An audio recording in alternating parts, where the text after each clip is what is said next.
You gotta be kidding me. Alright.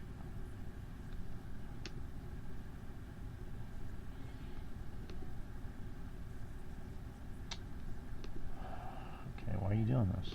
Alright.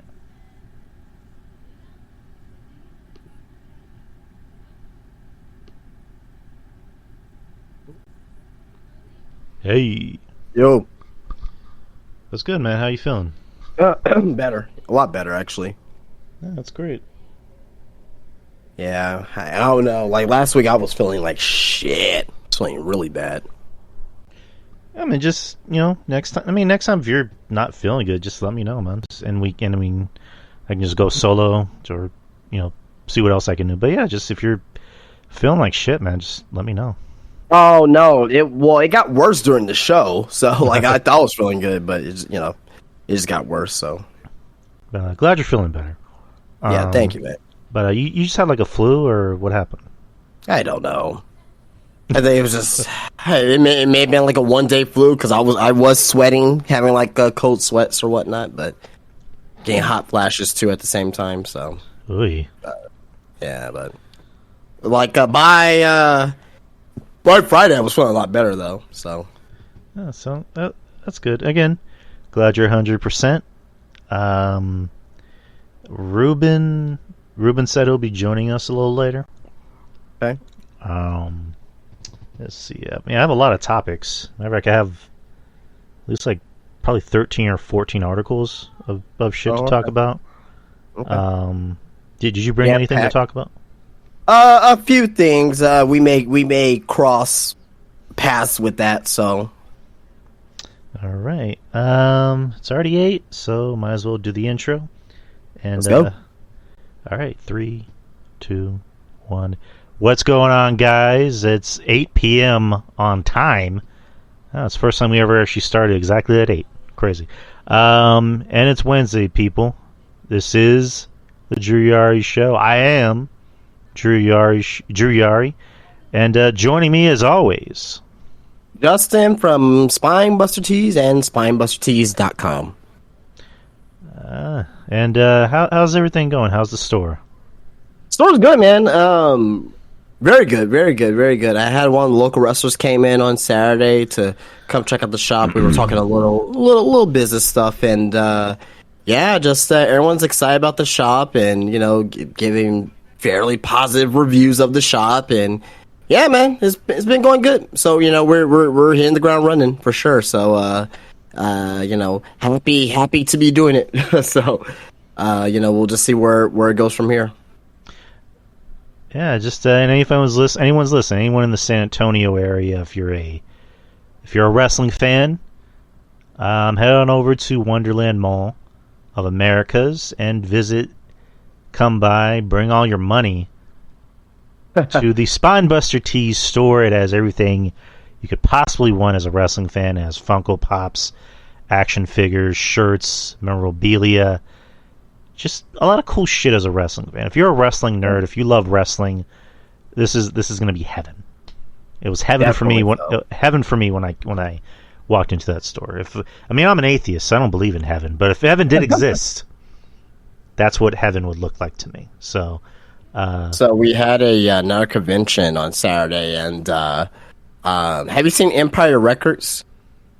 That was a movie, right? Right. I have not seen it. I only heard of it, but it came out like in 1995. Well, anyway, the guy that played Rex Manning in the movie was there, and apparently it was like Rex Manning Day. I guess that's something like in the movie of Empire Records. So yeah, man, he was there, and funny thing is that I because I close up at 6:00. Like, I forgot some stuff at home. Well, actually, no, I got some stuff that was mailed to me, some new figures and stuff, and I just brought it back to the shop right afterwards. And they're doing like a little guest panel with the actor that played in the movie. And yeah, it was pretty cool, man. I was kind of like sitting there watching a little bit of it for about 10-15 minutes, and I was like answering like some interesting questions for sure. But yeah, man, that was pretty cool. Seeing a lot of people who really like that movie. I guess again, I haven't seen the movie before, but it seems like to have like a very rabid cult fan base. I mean, I definitely heard of the movie. I know who's in it. The girl from what the fuck's her name? She was in The Craft. I think she's in it. And Well, Liv Tyler's in the movie. Then you have Renee Zellweger. Those are probably like the two biggest actresses. right. I mean, that's good. I mean, everything has a fan base. I mean, that's the cool thing about Comic Cons, or just That's what I'm learning. cons in general. Everybody has their own fan base, and I mean, if you make something people like, then there you go. You got your fans. You got your money right there. So Yeah. but I mean, it seems like that mall has a convention like every week, or every weekend. I mean, I'm sorry. Yeah.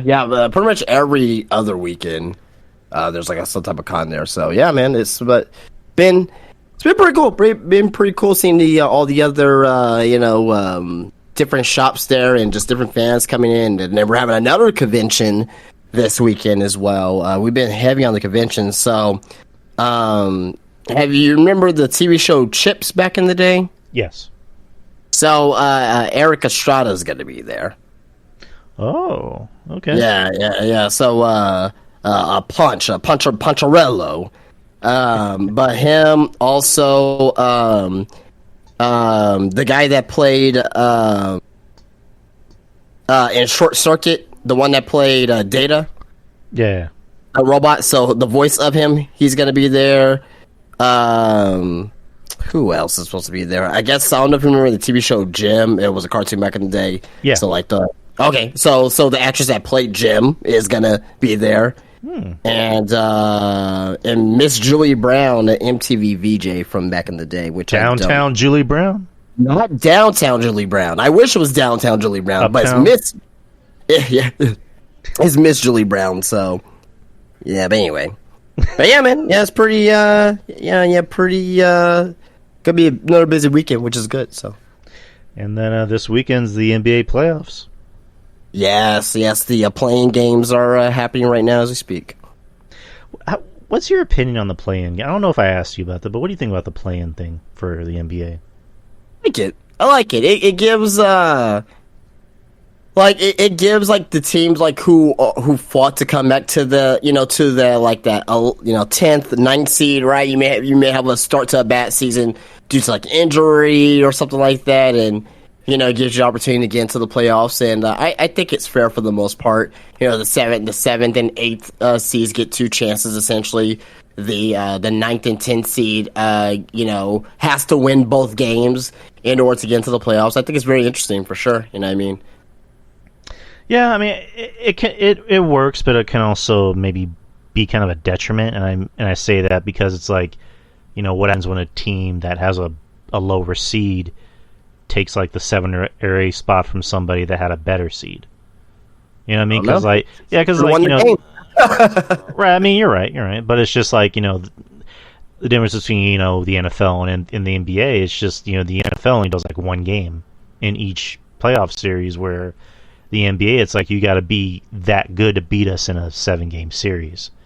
And I mean, in the case for the play-ins, it's the play-ins are essentially the wild card and that the NFL has.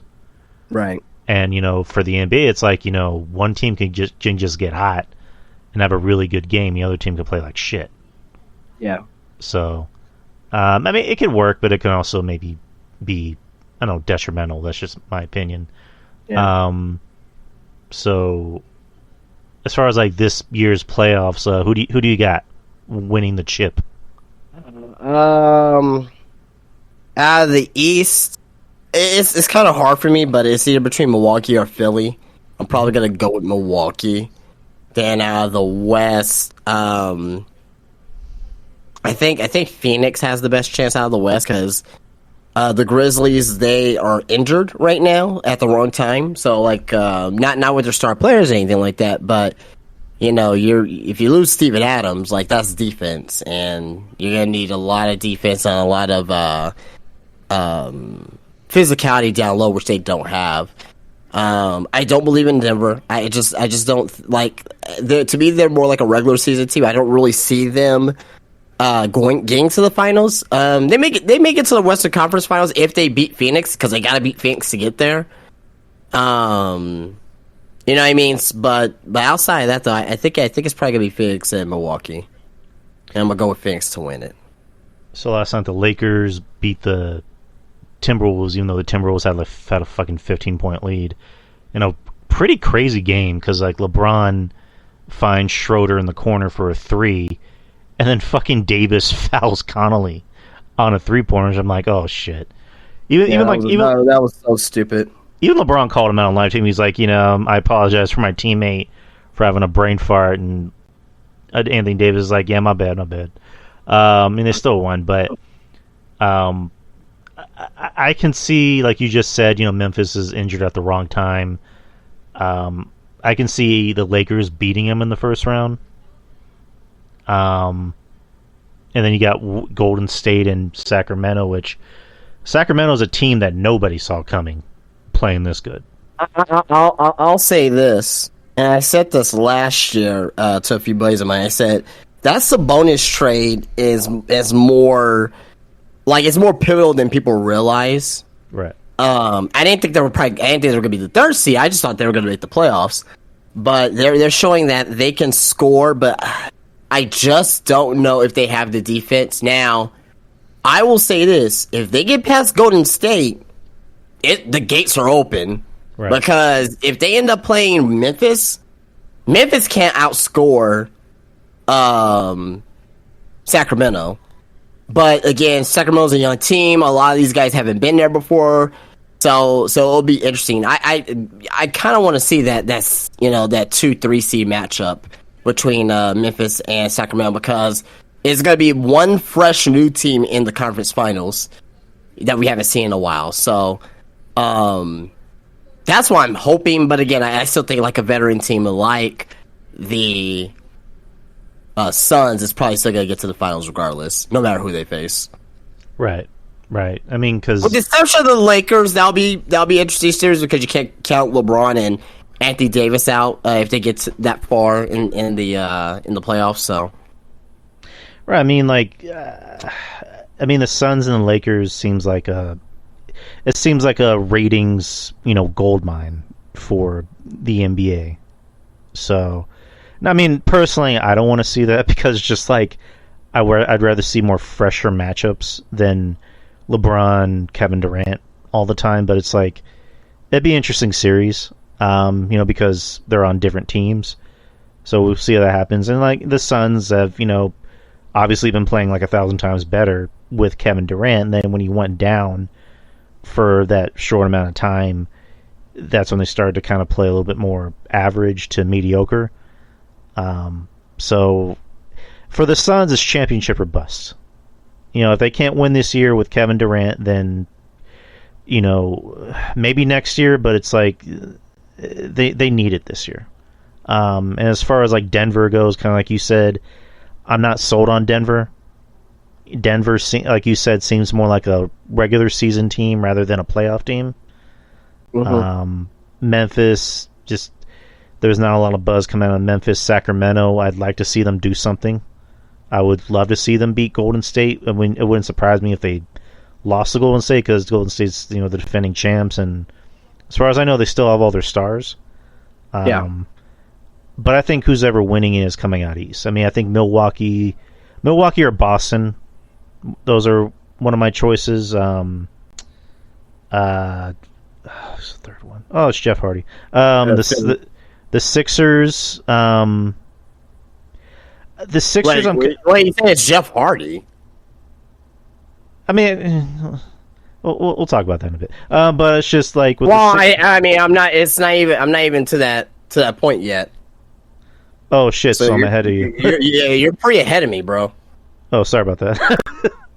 But with the Sixers, I'm kind of hot and cold. Okay, there's Jeff. Okay, sorry. Like, Joel Embiid is fucking great. Like, he's the leading scorer in the league, and he might even win MVP.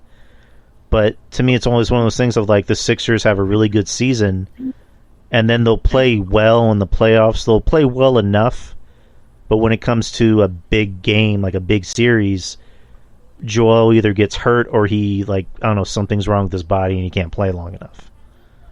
So I don't know. I don't trust the process as well as other people would. But that's kind of my takeaway from the playoffs this year. And I think the Knicks and the Cavs are going to be a really entertaining series. Yeah. AEW's on, and I kind of spoiled it for Justin here that Jeff Hardy is now back. I mean, it was already talked about that he was backstage, and I'll just make this short and sweet about Jeff. Like, Jeff is one of my favorites. He's always been one of my favorites. Ooh, that's a nasty gash. He is in my top 5 of, like, my favorite wrestlers of all time. But Jeff is also, like, in his mid-40s. And I don't want to see Jeff... You know, I said it before, I don't want to see Jeff doing spots anymore or, like, stunts. Because it's, like, kind of... It's kind of difficult to watch, and it's painful. It's also kind of cringy. And I honestly don't want to see him wrestle anymore. Like, I'd rather just see him just do a fucking take an office job, like be a coach, be an agent, be something. Like, I don't want to see him wrestle. That's just do you trust Jeff Hardy to be that consistently, though? Consistently. What do you mean? Being like an agent and being a dependable agent. I mean, to me, it's just. Because I don't see that at all. It's kind of like, you know, if he can't keep himself clean as a wrestler, you have more, like, even more responsibility as an agent, because you got to set the example. You know what I mean? I mean, because, like, you know, the whole thing with his addictions was, you know, he was taking painkillers and he was doing other drugs to kind of numb his body from the pain, and then he stopped doing drugs and he started drinking more to help with the pain. And now he supposedly is clean, which, you know, good. Hopefully he stays clean. But I would think having an office job maybe would be less stressful, but I digress. I work in an office, and that's stressful, so maybe that's not a good job. But I don't know. I just... hopefully Jeff can stay clean. And, you know, we've said that, like, over 1,000 times. So we'll see how this works out. And then Kenny Omega's doing a vignette. But we got a lot to talk about in tonight's show, so I don't know what to get into. Let's see. Vince's... You talking about AEW?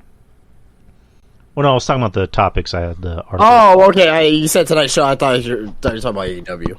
I mean, we could talk about AEW. It's on. But... No. I was just confused. That's my bad. No, don't worry about it.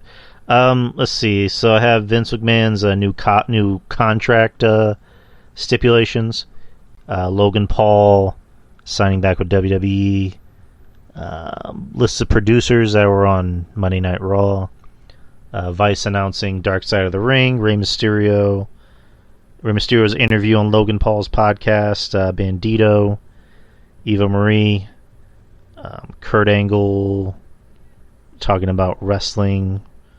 Drew McIntyre. Yeah. The Drew McIntyre news. I have a lot. I'm sorry. Bret Hart talking about today's wrestling. And then Rey Mysterio and Conan talking about advice they gave to... Who is it? El Vikingo? El Vikingo, yeah. And then more Bret Hart stuff.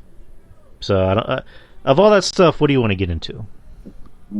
Pick your poison. I'm down with whatever. I mean, what sounds more interesting to start off? Like, if you had to pick anything, what would be more interesting to start with? I mean, you went through like 25 topics, so I kind of. I mean, just start with the first one that you have listed on your thing. Okay, so El Hijo del Vikingo. I hope I said that right. Recently on Keeping It 100.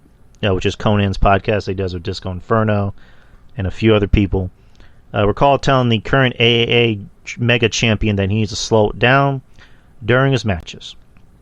And it wasn't just Conan who gave him this advice. The AA Booker also revealed that he told Rey Mysterio to have the same talk with El Vikingo, which the WWE Hall of Famer definitely did. Conan said, "Not only have I told him, I had Ray tell him. He already needs a knee operation, and Ray's had 14.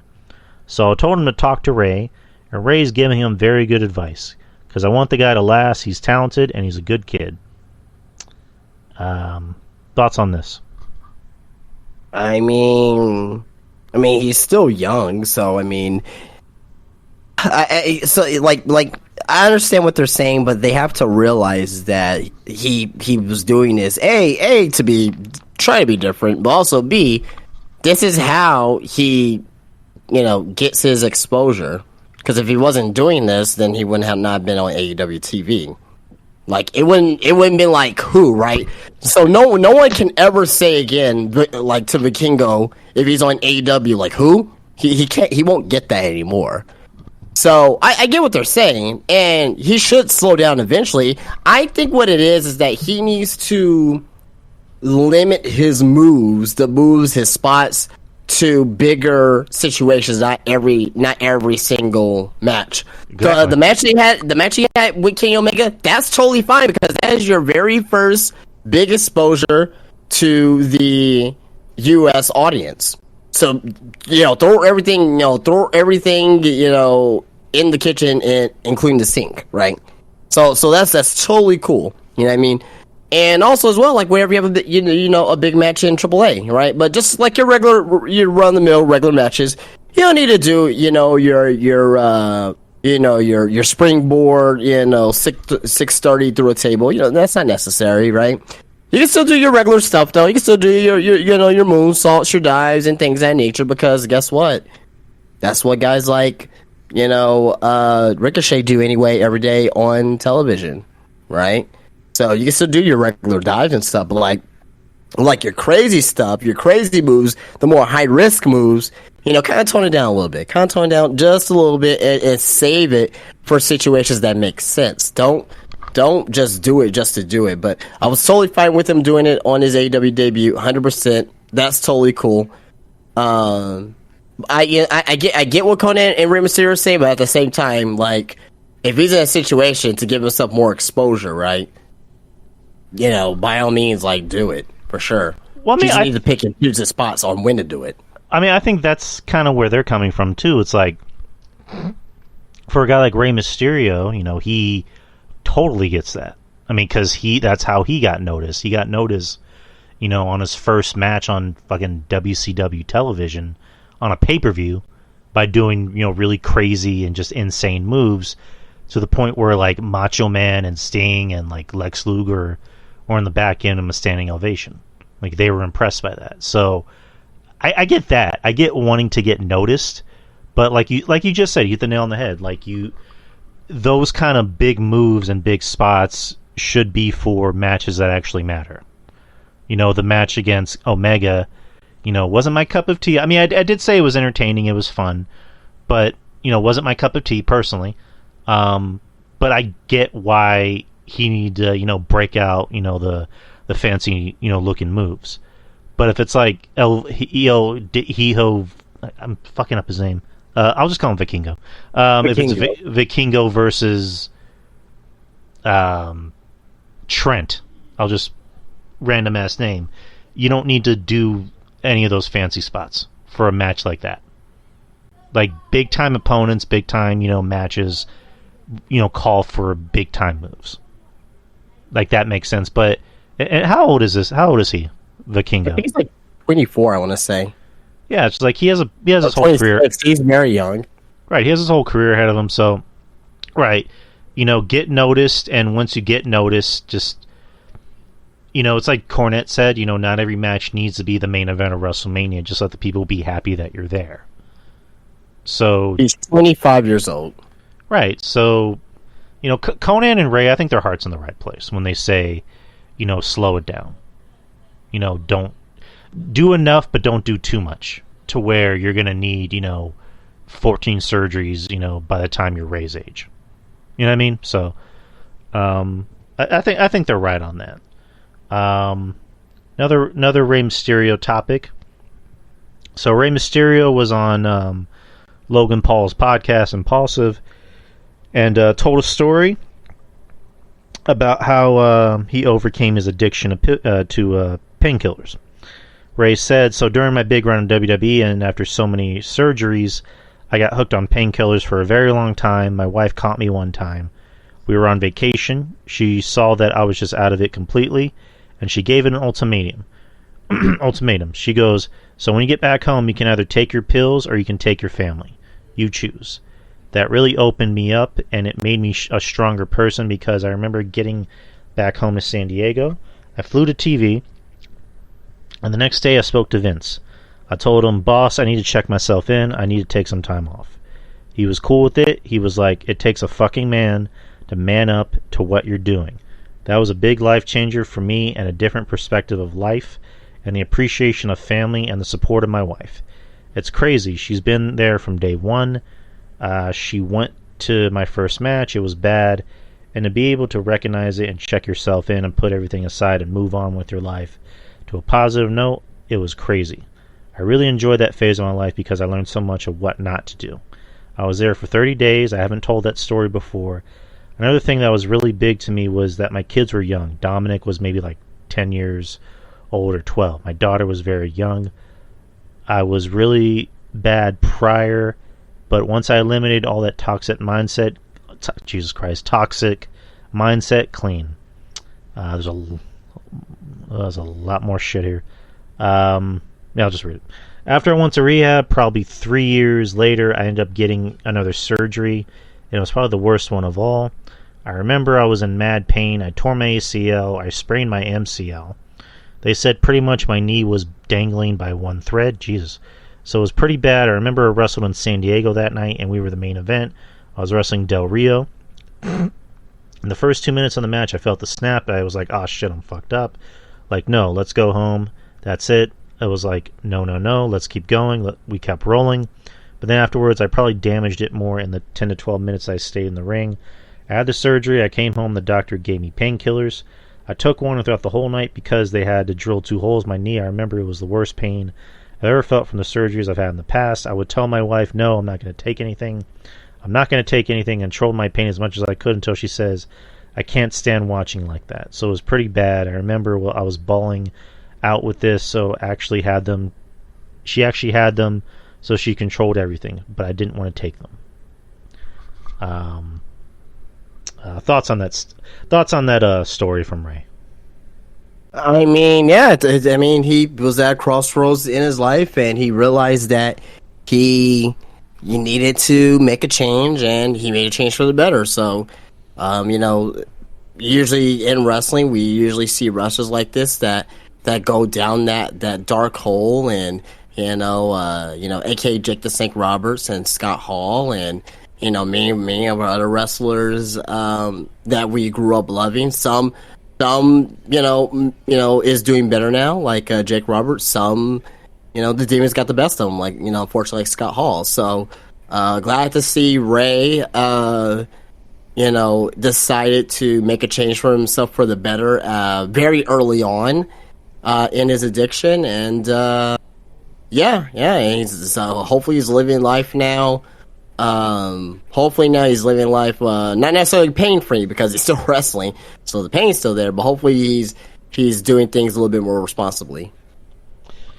And I'm surprised I heard that. I'm surprised he told that story, because I never would have guessed, someone like Ray, who, for all as far as we know about Ray's lived a very clean life, but then again, it's just, a lot of these wrestlers, it's like we say, it's not ballet. You get hurt, shit's gonna happen, and for someone like Ray, who's been able to, keep this on the low, and no one really knowing about it, and just the fact that he went up to Vince and said, hey, I have a problem, and Vince just admired the fact that he just said, hey, I have a problem, take some time off. What an evil Vince McMahon. Like, again, with Vince, yes, Vince has done things. He's currently done some things, but then you hear stories like this about Vince, that he isn't the monster that we all thought he was. So I mean, Yeah, I think it's more. I think it's more forgiving to some of the talent that, I don't want to sound evil here, that he makes money off of, right. and someone and people that that have long term stakes in WWE, because he knows, like, Ray's loyal to WWE, so he decided to give him that time off. But like, to somebody like, let's say, I don't know, LA Knight, right? You know what I mean? He may not be that caring towards somebody like that. He'll still, like, as a boss, he'll still be like, oh yeah, take care of yourself. But like, he wouldn't be like, he'll let's say like LA Knight comes back from like his addiction or whatnot.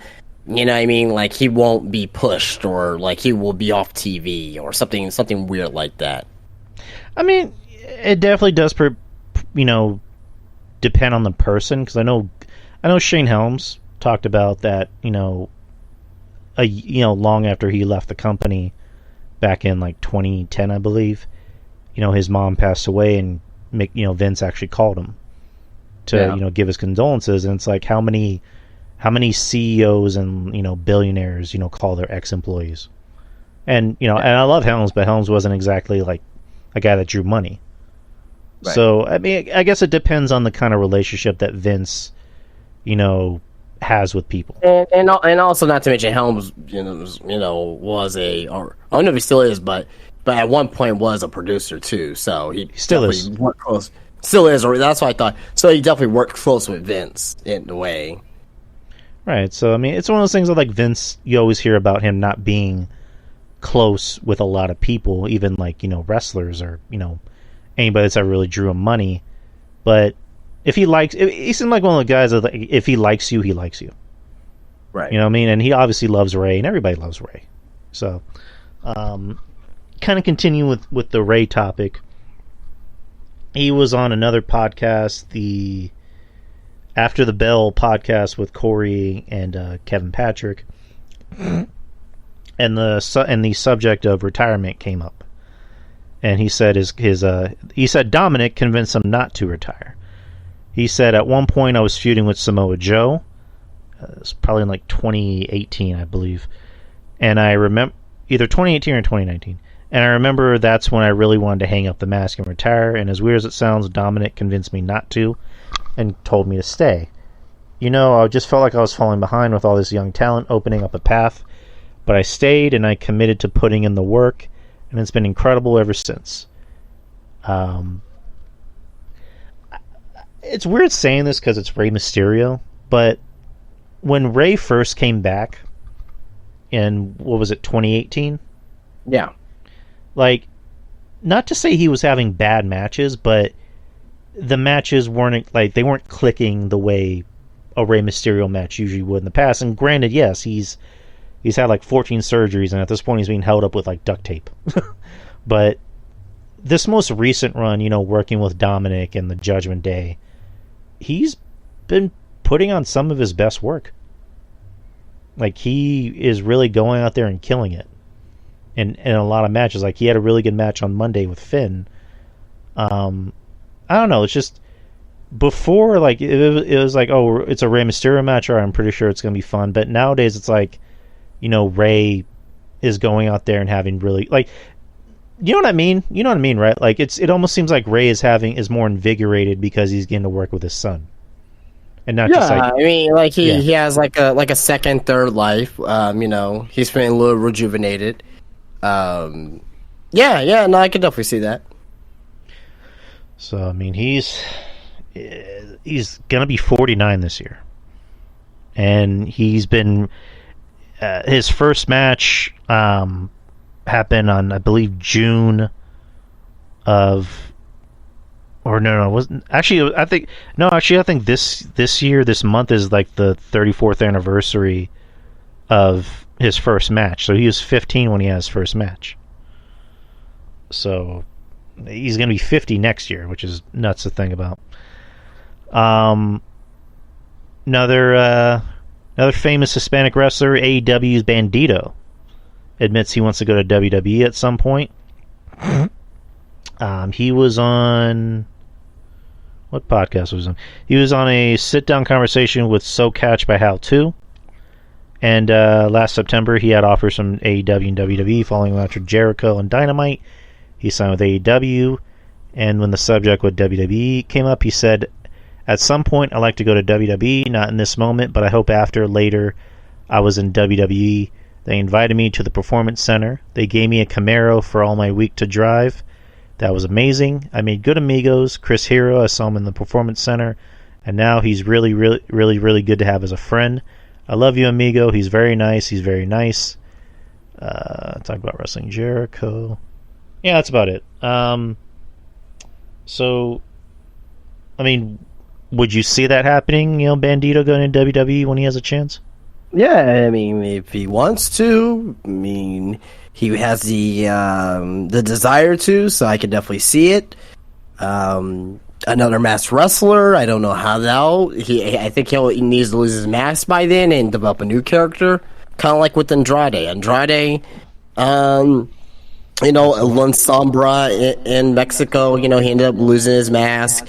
And and during that time period, he started Los Ingobernables, which start the tranquilo part of his character and stuff, and to the point where without the mask, like it wasn't needed. So one of these guys, him, Dragon Lee, these new wrestlers coming in, these new luchadors, one's gonna have to lose their mask, in my opinion.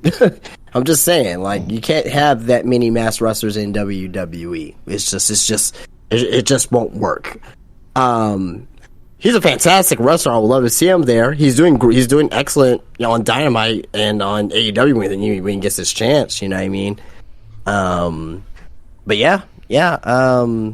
Hopefully we'll see him there. I mean, he's a former Ring of Honor World Champion too, as well. So yeah.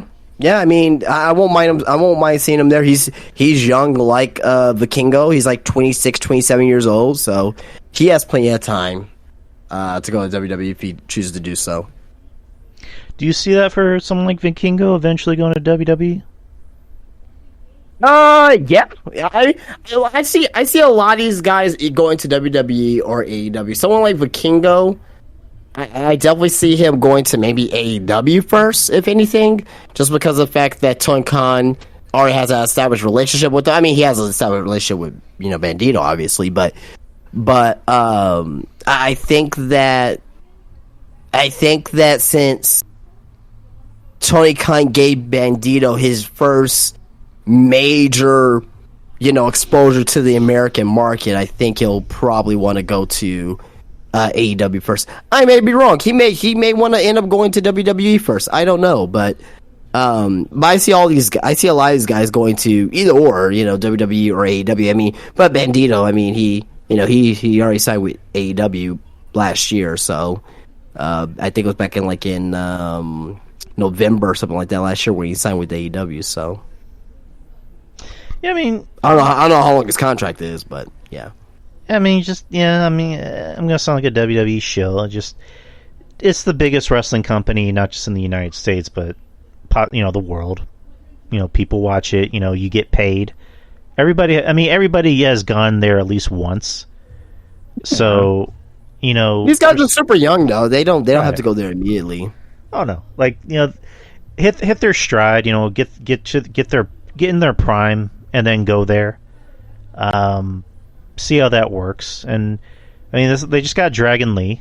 So I mean, who's to say that Bandito won't go to WWE or Vikingo won't go to WWE? You know what I mean? It's just the biggest wrestling company in the world, wanting one of the biggest, wrestling stars in the world. One of the biggest. So, let's see, what else can we talk about? So we didn't get a chance to talk about this last week. So overall, what are your thoughts on, the big sale with WWE being merged with UFC by Endeavor? I don't think anything of it. Really. Okay. I mean, this is the only thing I will say. Vince is only in charge because of Ari or Manuel, whatever his name is, the owner of Endeavor. It's the only reason why he's in charge, because he's friends with the owner of Endeavor. He only sold to Endeavor because this guarantees him to be in the spot that he's in right now. If they were sold to Disney or to, Comcast or to anybody else, that means Vince McMahon is not in charge. This guarantees that Vince McMahon is still in charge in some fashion. He only answers to Ari. He doesn't answer to nobody else. Doesn't answer to the stockholders no more. That doesn't matter. He only answers to Ari. And Ari said on TV that Vince is in control. It is his show. If they disagree on something, they just won't do it. You know what I mean? So, luckily Monday Night Raw was better last week or this past week. But half the crew wasn't there. You know what I mean? Last Friday on SmackDown, very good show. But Vince was in. He wasn't there. I think it was in Seattle where they were at. He wasn't there because he went to the Eagles concert. Mm-hmm. So, yes, the shows have been good, but caution. I will say, guys, caution. Because at any point in time, this man can just come back and take control right back. Okay? He said that, hey, I'm not going to be in the weeds. Mm-hmm. The very next day. Or that, no, I'm sorry, that evening. I'm sorry, because they announced the acquisition on Monday. Later that evening, it was one of the worst Raws in the history of the WWE. Mm-hmm. Not the worst Raw at the WrestleMania. That's by a landslide. The worst Raw after WrestleMania. One of the worst Raws ever. They got like a .63 on an internet database, wrestling database. That's how bad the show was. But if Vince is the Vince of the last, I would say, 10 days, where he reviews the show and not make minor changes, I will live with that. Because the show, last Friday SmackDown, very good show. Monday's Raw, good show. Right? I'll live with that. It's not going to be a perfect Triple H situation, but I'll live with that. But if we're going to get what we got this past Monday, or not this past Monday, but 2 Mondays ago now, we're going to be in trouble, guys. We're going to be in trouble. So right now, I don't know how to feel. I mean, with the sell itself, it's whatever, right? Like, the sell was going to happen. We know, like, at least I know why. I know why the sell happened. I know why I went to Endeavor, because it's the only way that Vince could stay in control. It's the only reason. There's no other reason why they sold to Endeavor. Anybody else, even the Saudis, was probably going to get Vince out of there. But if we have Raw and SmackDown from last week, how they were last Friday and this past Monday's Raw being decent shows, I can live with that. But the moment that we start seeing a string of shows where fucking, Vince changing, how many times, let me ask this, how many times the show has changed when something was advertised and something was changed on the fly when Triple H was in full charge? Never, right? And I stated this, I think I stated this before the year ended up. I was like, Raw's kind of, it's not, remember I said this, I said the storylines themselves, there's been no storylines outside the bloodline. I said that. Mm-hmm. I said that. I said it and I preached it. I said outside the bloodline, the stories have been pretty lackluster. I mean, Ray and Dom, that's another good story. Yeah, well, okay, well, exception of that one. But outside of that, but that's kind of like, okay, you gave me one, but there's still like eight other storylines that was shit. You know what I mean? You got fucking Bray Wyatt and fucking, just out of nowhere, just saying like, oh, the winner of Lashley and Brock Lesnar run. That's not what Triple H does with storylines. It's just that's just completely out of nowhere. You know what I mean? So I had a very heavy indication that Vince was in control of in control of something. And with the stories coming out, I was right. So I don't trust this man whatsoever. I don't. Well, I don't want to get into a false hope like, maybe, this is still Triple H's WWE. No, this is Vince McMahon's WWE, right? It's just that if he wants to make those changes to certain storylines, to certain things, he will do it in a heartbeat. So, I'm just gonna enjoy what I'm gonna enjoy, right? Find the storylines I can enjoy, and with the Vince bullshit, we'll just have to bear that as much as we can. Right. I mean, because last Monday was bad. To me, like, you know me, I've always been trying to be more the optimist of, like, unless I actually, see, like, proof that Vince is back in creative, then, I'm not going to believe it. But last Monday, you're like, oh, yeah, that was a Vince show. Like, that was a Vince run show. That was terrible. I mean, Triple H's booking hasn't been perfect, no, but at least it's there's a different flow to Triple H's booking. Like, it's a better flow, it's better paced. Whereas Vince, it's like you said, it's like, this is advertised, now it's canceled. Like Seth Rollins coming out to the ring and then leaving, and then they show video footage of, like, a producer going up to Seth and telling him that his segment has been canceled. And I don't know if you heard, but I'm probably the only one that maybe heard this, and no one's been talking about it. But he said, like, at the very beginning of that video, that fan video, he said something about respect, or like no respect, or something like that.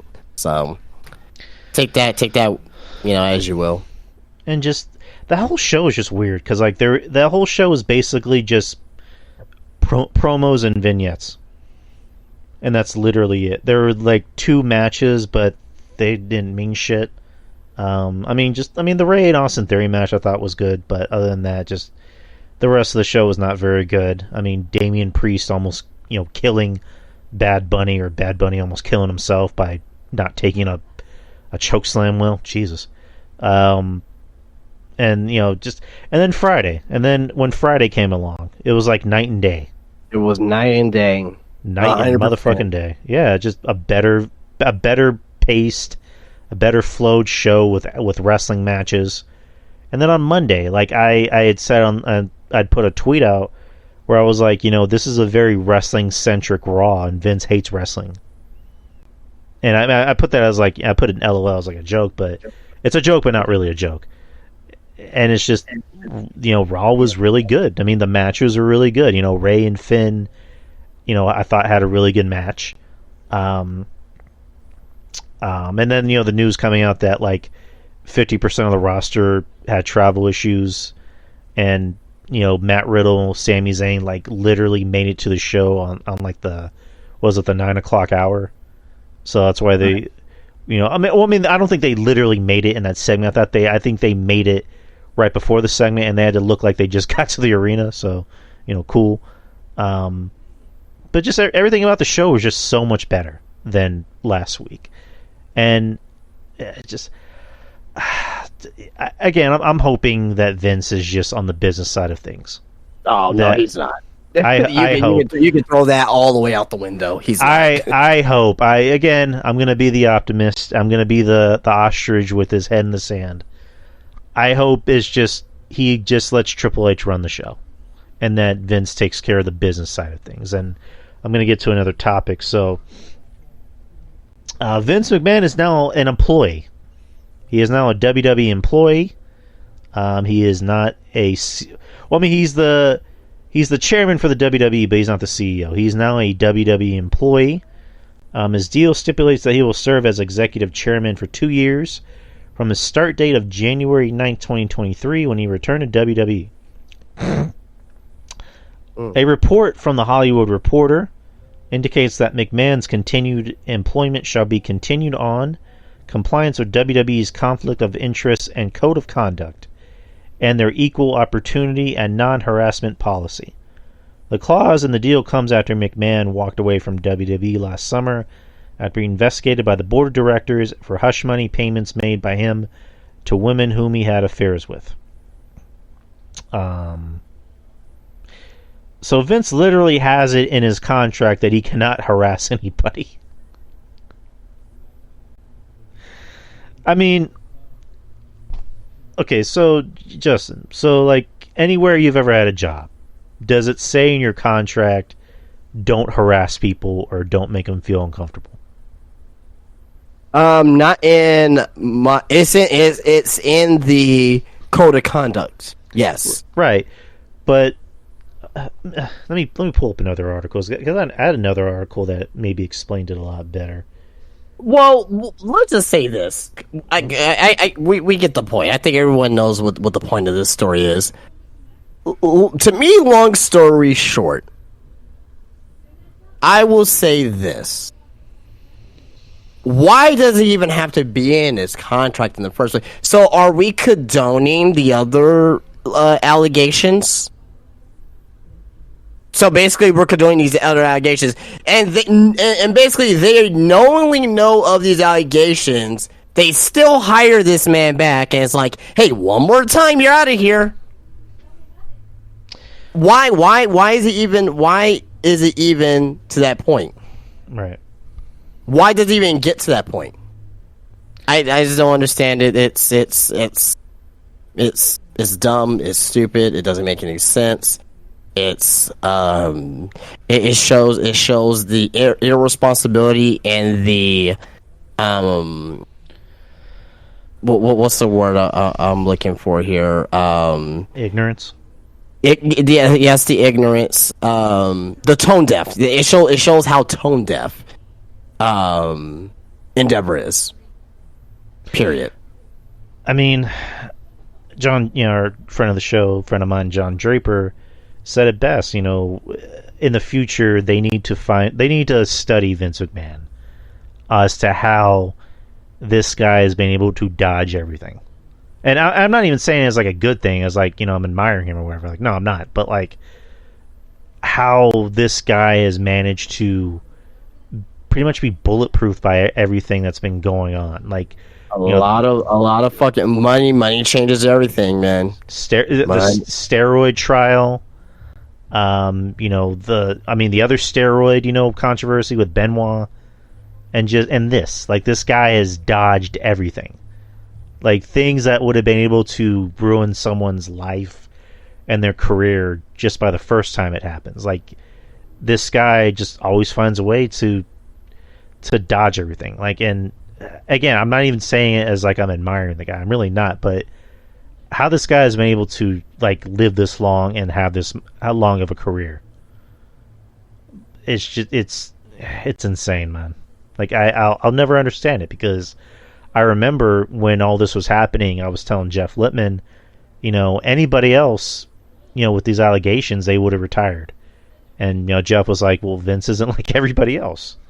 Vince, it's a lot of arrogance from Vince's part, because Vince looks at it as like, I don't have to. Where when he finally did, quote unquote, retire, you're like, oh, I guess he's not immortal. And then he came back. You're like, oh, well, I guess he is. So it's just, and I do agree with you when you're like, it's ignorance on Endeavor's part. When it's like, we knew about this and we're still doing business with you.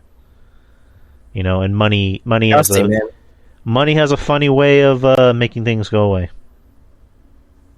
So, yeah. And I'll also ask this question too as well. If it were any other person, any regular person, let's say someone that makes $200,000 a year. I wish I could make $200,000 a year, right? Uh-huh. But if someone were to make $200,000 a year, and these types of allegations will come against them this many times, would they still have their job, or would they be in jail? The chances are very high. Very fucking high. I mean, look what happened to Papa John. I mean, have you heard from him? No, he got canceled a long time ago. Other people. It should be called Shax now, not Papa John. Papa Shax. Just call it Papa Shax. Donald Sterling, the owner of the Clippers. He got caught on tape just saying some very, very heinous things. And, I don't know if he's living in a box down by the river, but he got canceled out of society, and they dropped him as the owner of the team. So, again, just Vince always finds a way to come back.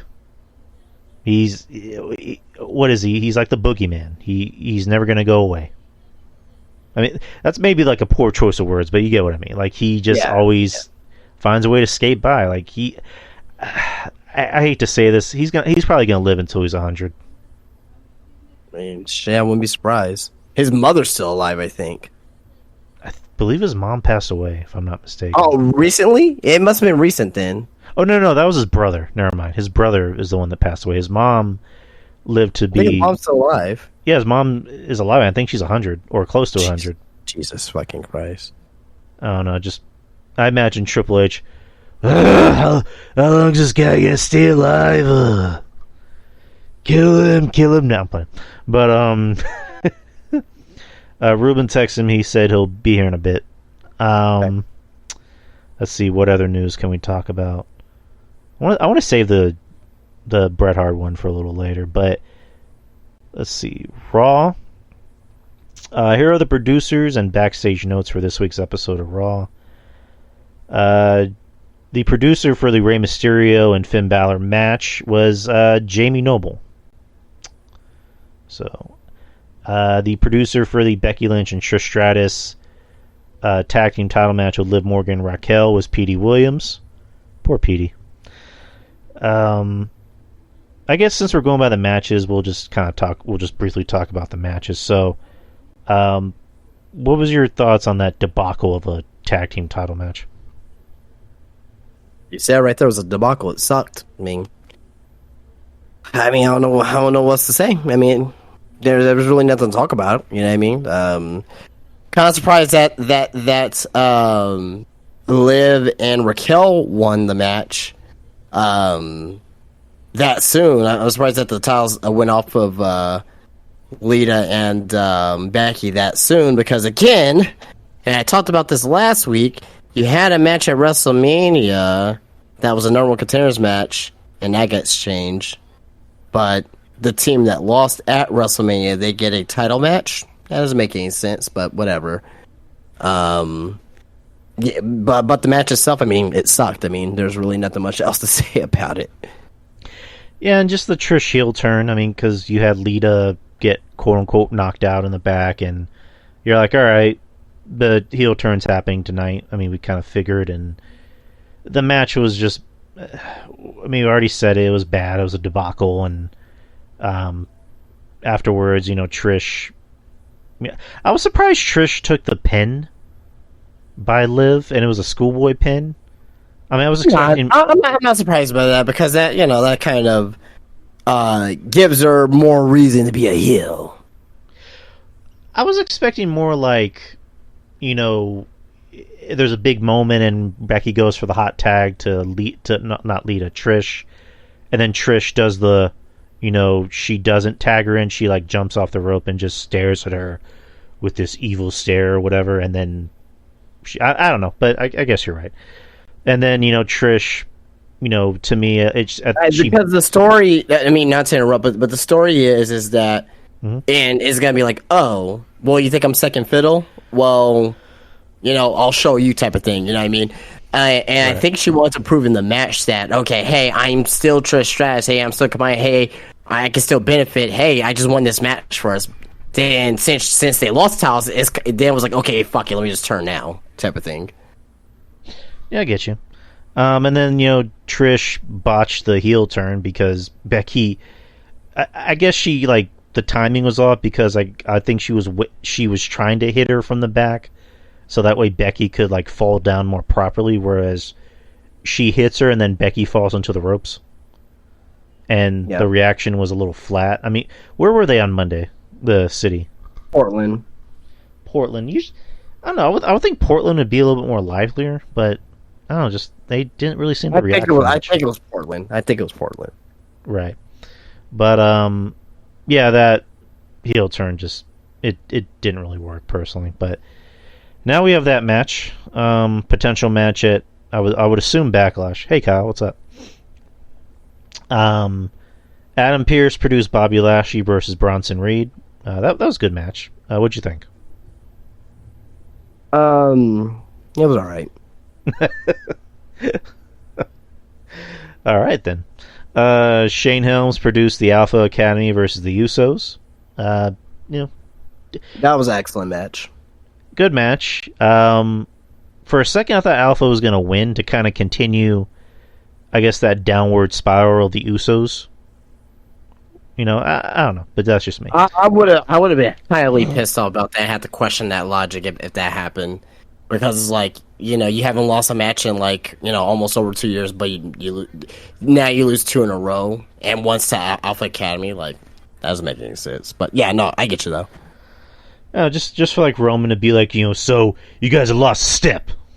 You're a bunch of losers. I can't have a bunch of losers in my family. Kenny Dykstra produced Michin versus Piper Niven versus Io Sky. Io Sky is now the number 1 contender for the Raw Women's Championship. Yep. It was decent. Yep. Good to see Io getting some opportunities. So Yeah, for sure. I love Io, and I love her entrance. I love that they kind of brought back the old school NXT entrance.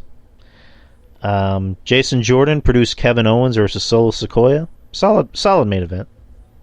Yeah, solid.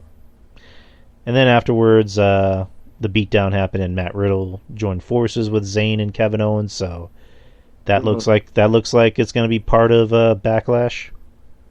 What do you think? Yeah, definitely so. And then it says Molly Holly produced Dolph Ziggler versus Tyler Bate and Nikki Cross versus Zoe Stark for main event. And Seals matches. I'm sure they were both good matches though. So Tyler Bate getting a main event match. Good. Other notes. Well, this is mainly just a few notes. Finn Balor was banged up before his match against Rey Mysterio, causing some concern backstage. One talent also mentioned that Solo Sikoa versus Kevin Owens about being booked for the 3rd time in 5 weeks was a rarity for Triple H's regime. Oh boy. Raw underwent a plethora of changes due to travel issues. So yeah, there's that. Let's see, what else can we talk about?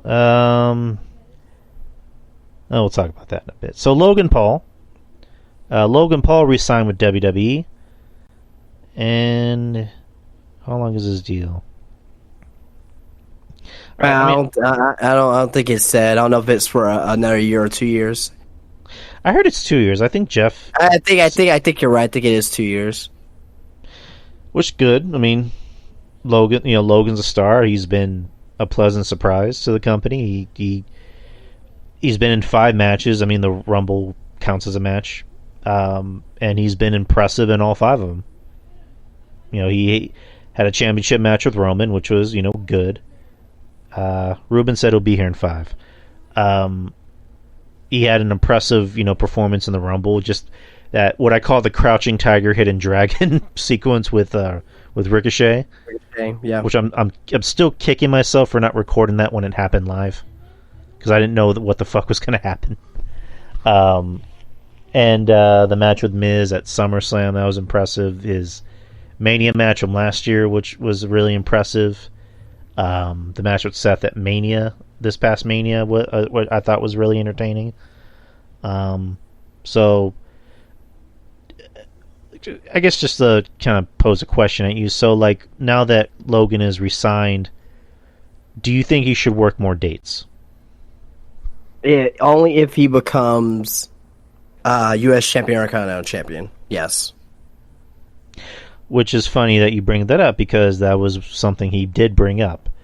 So it's something I've been preaching for a while too. So right, he was on ESPN, or he was speaking to ESPN, and he disclosed what winning a championship under his new contract with WWE would mean to him. He said, "I wouldn't have signed this contract if I didn't think I was capable of getting a WWE belt.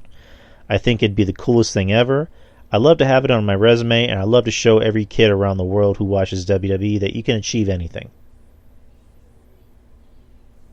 So, Winning a title is on Logan's radar. He's not just in here to have entertaining matches and, be noticed, which, I mean, he is and he isn't, but like his sole purpose, kind of like you said, he wants to win a championship one of these days, whether it be, the heavyweight title or a mid-card title, which you had said a while ago, you'd want to see him maybe with like the Intercontinental title or the U.S. title. Mid-card be best. As soon as he wins a mid-card title, you can start having him on TV every week, have him on the house show circuit, have him live the real-life WWE wrestler, full grind for like a month or two, then you can lose the title, then, just be like, hey, I was champion for, a couple months, and, I did this grind for a couple months, and, have him on TV for a few months, and bring him back for another big match. I mean, I think they can definitely do it if given the right opportunity. I mean, because, people, everyone I know, like, they say the same thing. I don't like him as a person, but I think he's really good. Like the missus and her sister, they can't stand him, but they're like, but he is really good. Like, he is really entertaining in the ring, and he gets it. Like, he gets it, probably better than, most people. He knows how to be a heel. He knows how to play to the crowd. He needs to work on his promos, because like when he talks, he still kind of stumbles on his words, and he doesn't sound like he's that comfortable in front of a crowd just yet. But I mean, another thing, he needs to be a heel. Like, he needs to be a full on heel, and not just like a tweener. He needs to be a heel. But other than that, like, I'm glad he signed back. As far as like what his next feud could be, like who would you put him in as his next big feud? I would say definitely a face.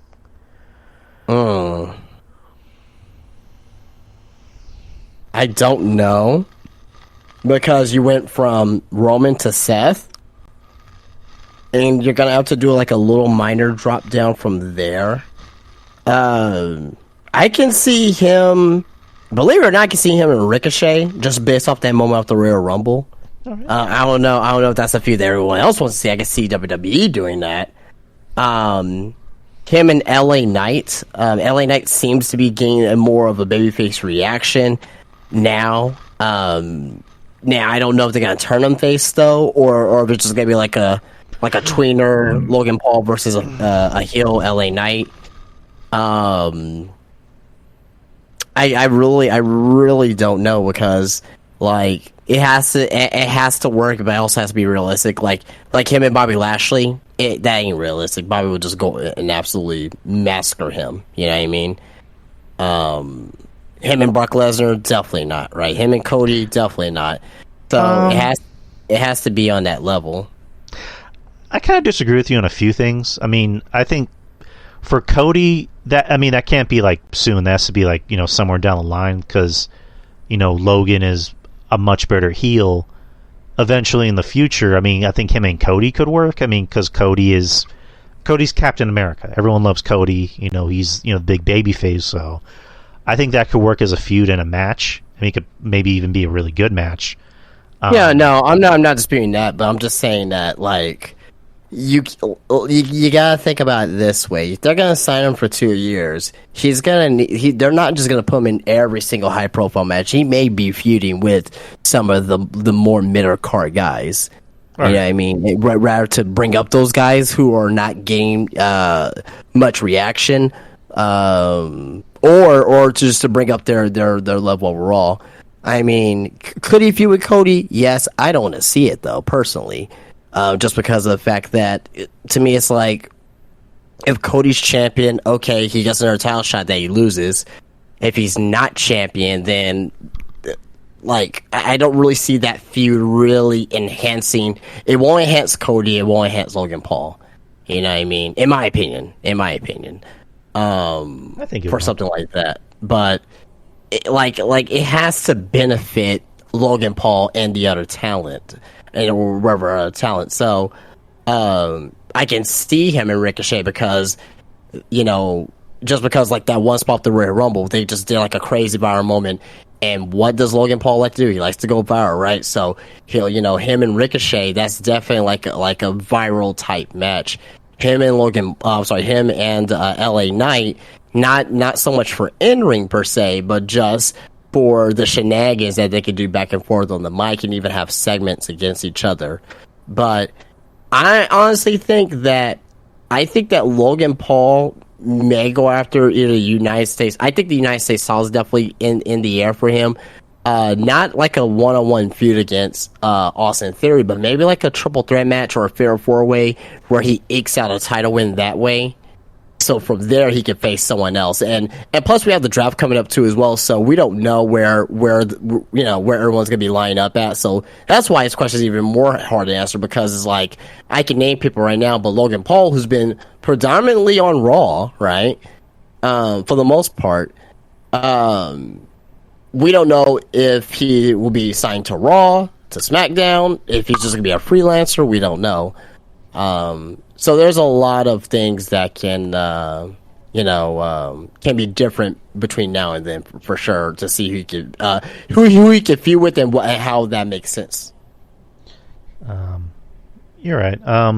But Ruben's down in the chat. What's going on, Rube? Yo, what's going on? Guys hear me okay? Yes, sir. Excellent. You guys are talking about the draft, huh? We were talking about Logan Paul. Logan Paul. Yeah, well, and signing. I mean, we could talk about the draft. Triple H on Friday announced that there will be a draft in a few weeks. I believe it's. He didn't give an exact day. He just said a few weeks. I think I saw a report saying it's the Raw that's before Backlash, or that week of Backlash. Yeah. That's what I heard. Yeah, and it's going to be in Jacksonville. Oh God. Oh boy, here we go again. We draft K Omega. What? How you can do that? SmackDown drafts Maxwell Jacob Friedman. Oh, that will be funny. Or like SmackDown drafts Adam Cole. I could just I don't know. I just picture the promo MJF. I'm glad I finally have a boss who isn't a complete fucking mark. I still go back to that promo, well, that shoot that MJF did, and it was cutting off his mic, and he was calling Tony Khan a fucking mark. That's still one of the best shoot promos that I've heard from that company, because it just felt real.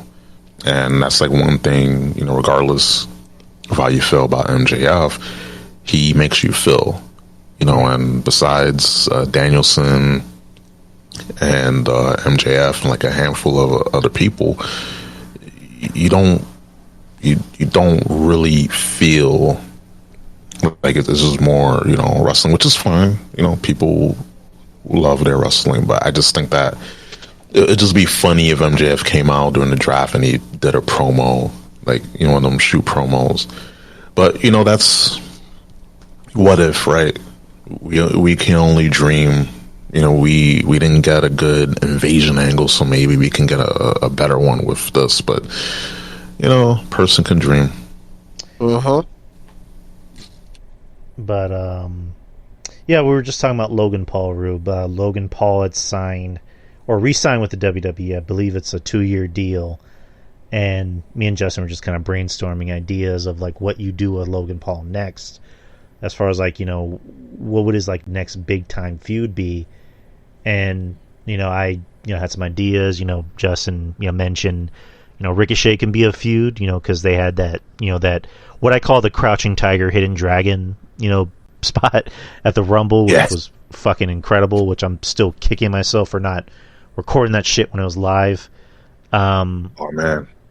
But who would you pick as like Logan's like next big feud? Well, I will go with Ricochet, because you gotta capitalize that. I think that it was, I want to say a failed opportunity, but I know they went with the Seth the Seth Rollins route. So I understood why, because Seth Rollins is a bigger name than Ricochet.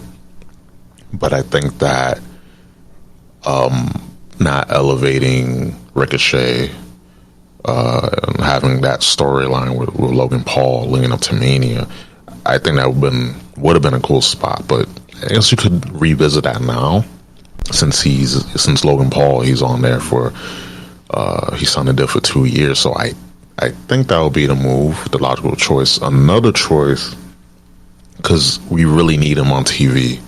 We really need LA Knight on TV. Imagine the promos between these two. Yeah. Like, I think me and Ruben are the same person because I said the same two people. Right. yeah. But another one, another, I guess another option, if he was more like full time, I think it will be Cena. I think John Cena will be another one if he was full. That's like a SummerSlam or a WrestleMania. Yeah. I mean, isn't that the rumor that it's going to be Cena and Logan Paul at SummerSlam? Yeah, that's what I heard. Yeah, I heard that. Yeah. If Cena's available, yeah, I'll be down for that. I mean, if that's the case, do you think Cena does the job or Cena wins? Cena wins. I'll have to go with Logan because I'm gonna go ahead. Yeah, I'll have to go with Logan. He lost. I think that Cena losing he's never gonna be less than because he lost. I just think that you got to get a return on your investment. Like you got to have him win because you're paying Logan Paul like God knows an insane amount of money. So you need to have him like get a few wins because if you're just gonna be there and lose all the time, I think that it's just kind of gonna devalue him. And Cena, he's basically retired. So I just think that if you're gonna have Logan Paul on for 2 years, you got to get that return on investment and have him win. Yeah, you're right. I mean, because like in a lot of these big high profile matches, he needs to win some of them. I mean, because we're not expecting him to beat Cody or Roman or Brock for that matter. Like he needs to at least win one match to really certify himself as like, oh, maybe he is a top dog. Because it's okay for him to beat the Miz or anybody that's more of a mid carder like a Ricochet, but for him to beat Cena, I think would really, it would really up his stock.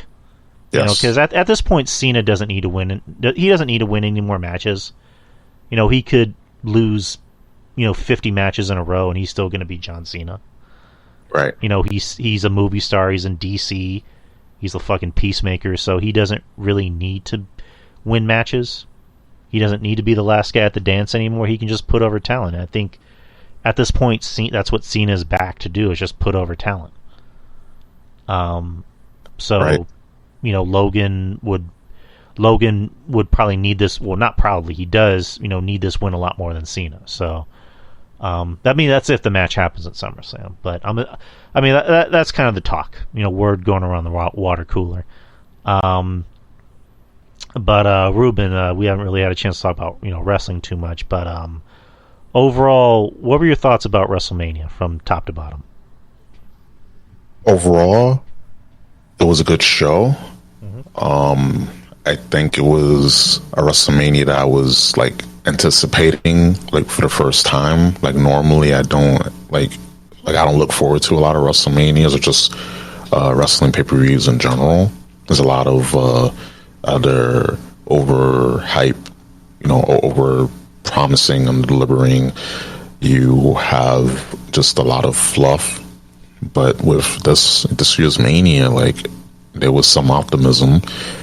With night one, I was like, yeah, night one was awesome. Like this night was like hands down like top 5 WrestleManias, and I'll actually go back and watch it again. Second night, it was just a whole different feel from the word go, and it was a bummer show. There was, of course, you had some good matches on there, but overall, it was just like, yeah, just not. It was just way different, and then of course, because the internet wrestling fans didn't get what they want. They had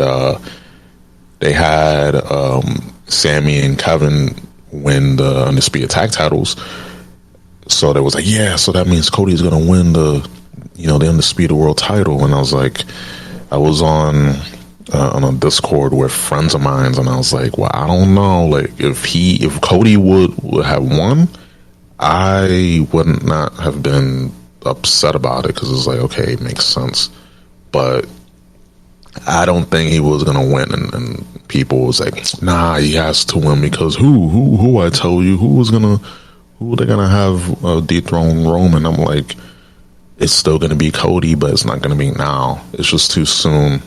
Then, of course, when it happened, people got pissed off, and I mean, to be honest, I understood people's reasoning for getting pissed off, but I was Mark, and I was like, yeah, everyone got disappointed, kind of like when Thanos snapped everyone in the end of Infinity War. I was smiling, ear to ear, because at the end of the day, come on now, like, it's like for how people was like just getting angry, and I'm like, relax, he's gonna win the titles, just not now. But if you saw how that WrestleMania was booked, and then you went to Monday night, yeah, that god awful show overall, but it's just people were just really upset. Like, dude, just relax, like, calm down, like, he's gonna win it. And then with the whole thing with adversity, Cody didn't go through enough adversity. I'm just like, well, like, he came back from the Rumble. They announced him coming back from the Rumble. He came out number 30. He won. He had a competitive match with Gunther for like a few minutes, and it was really good. That was like the best part of the Rumble. But then after that, he didn't get jumped by the bloodline. He won all his matches leading up to Mania, so it's like there wasn't much adversity that he went through, and I think it's because him getting injured, torn his pec, kind of derailed plans, and then the Sami Zayn element, excuse me, the Sami Zayn element then comes in, and then that's how he got, he got put into that spot, but we knew he wasn't going to win. But I just again, night one, perfect night. Night two, like, it wasn't a bad night, but it was definitely just a completely different show. If we can have night one just by itself, just stand alone, it would have been the best WrestleMania, hands down. But all the Cody, people souring on Cody not winning, and then all the other issues with the matches, and like, it was a less than show. But I just think that people need to calm down with the whole Cody thing. Like, he's gonna get the belt. It's only a matter of time. They just need to be patient, because of course, WWE, they love their numbers. 1,000 days plus as champion, so he's gonna get that. Like, there's no way they're gonna miss an opportunity on that, because they love talking about their numbers. Here's the numbers. You know how it goes, guys. Like, it's gonna happen. And once that happens, by SummerSlam, he's going to get the belts, and, that's it. But I just think that because it's Cody, if it was someone else, they wouldn't give a damn. But because it was Cody, people were like, like, who? Like, WWE? Like, it's like, you already knew. But I just think that people got their hopes up because it's their favorite. And it seemed like he was going to win, like, and they made it seem like he was going to win, but no. That wasn't the case. But that still didn't deter, like, my whole view on both nights as a whole. But the second night was definitely inferior to the first night. He's got to win, see. We got old man Vince back in charge. So, oh God, like that. I was saying it to people. He's back. Like, you see how the shows have changed a bit. Like, he's back in there.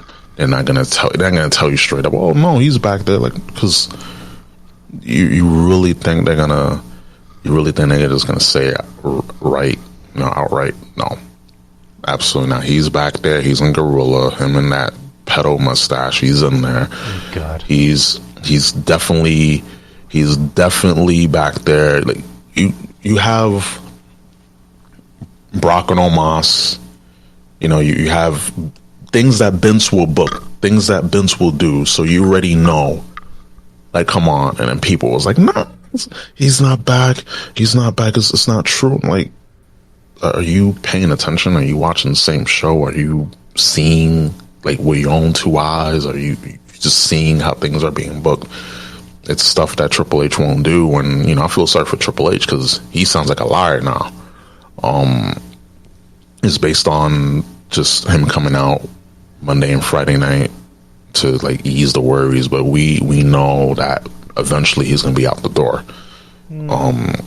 Once this, I hope not, but just based on everything, he's in the same position as Eric Bischoff and Paul Heyman. Yeah, like, I really think that he's going to be out the door because they see, oh look, things are going bad on Triple H's watch, so we got to do something about it. And he's just there as a spokes guy. And last week, I was going to mention this last week before I tapped out, but I'm not surprised Triple H is gone by the end of the year. Yeah, absolutely. Yeah. He's going to be out of there before, by the end of the year, he was gone. And just based on everything, especially with the merge with Endeavor, with the purchase by Endeavor and merging WWE with UFC, there's going to be a lot of cuts. There's going to be a lot of trimming off the fat, and there's going to be a lot of fall guys. And as someone that has gone, like, just experienced this with, being brought out, contracts and then all that, I can tell you that it's going to be very, very nasty once this merger is official. Like, once everything is gone through, you're going to see a lot of people jump ship. You're going to see a lot of people get fired. You're going to see a lot of people take the axe to the back because there's always a fall guy in these corporate settings. Like, if that doesn't happen, I'm going to be like, wow, that is a miracle. But I definitely see that happening with, with Hunter and then with a lot of other people. There's going to be a lot of budget cuts. Oh yeah. Hey guys, it's no hard feelings, budget cuts, you know the drill, just budget cuts. That's what you're going to hear from all these dirt sheets. Just budget cuts. Budget cuts, like. For Triple H, the worst thing for him would be somebody tapping him on the shoulder and you just hear, hey Paul, here, take your spot. Oh God. I really think if they bring back laryngitis, I really don't know if I'm going to watch WWE if they have him back there, because no one likes him. No one likes him. Yep. Because the unholy trinity is Vince McMahon, John Laurinaitis, and Bruce Pritchard. And then you add Pete Dunne there. He's like the fourth. Kevin Dunn. Yeah, I want to say Kevin Dunn. Kevin Dunn and his Bucky Bieber fucking teeth. And Michael Hayes. You can probably throw him in there. Yeah. Hey, Vince! Dirt! You want a water, Vince? Yeah, that's I can't do that impression. But oh boy, I'm trying to stay optimistic in this. Like, I don't see why Triple H will be fired, but it's one of those things of like, would it really be that surprising if he did get fired? Yeah. Oh boy, it'll be kind of surprising, just because. I mean, he's basically the face. He's the person that people identify, and with all the stuff that he did in NXT and the stint that he had on the main roster, like, people are more confident with him than Vince, because Vince is just out of touch. He just goes to his old tried and true carny BS. And with Triple H, like, he's more modern. He has more of a fresh take on things. You know, it's not in a way perfect, but it's way better than what we had with Vince, and people love that. And again, you go back to, NXT with, classic NXT. Like, I went to a lot of those house shows, and even the house shows, I was like, wow, this is fucking great. I swear, I got exposed to, Asuka, Bailey, all these people that I see now. I'm like, damn, like, what?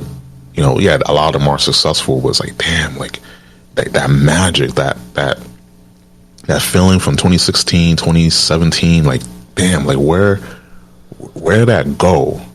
Like, I just cannot explain it. Like, where it seemed like everyone had a spot on the card, everyone, like, felt big, felt important.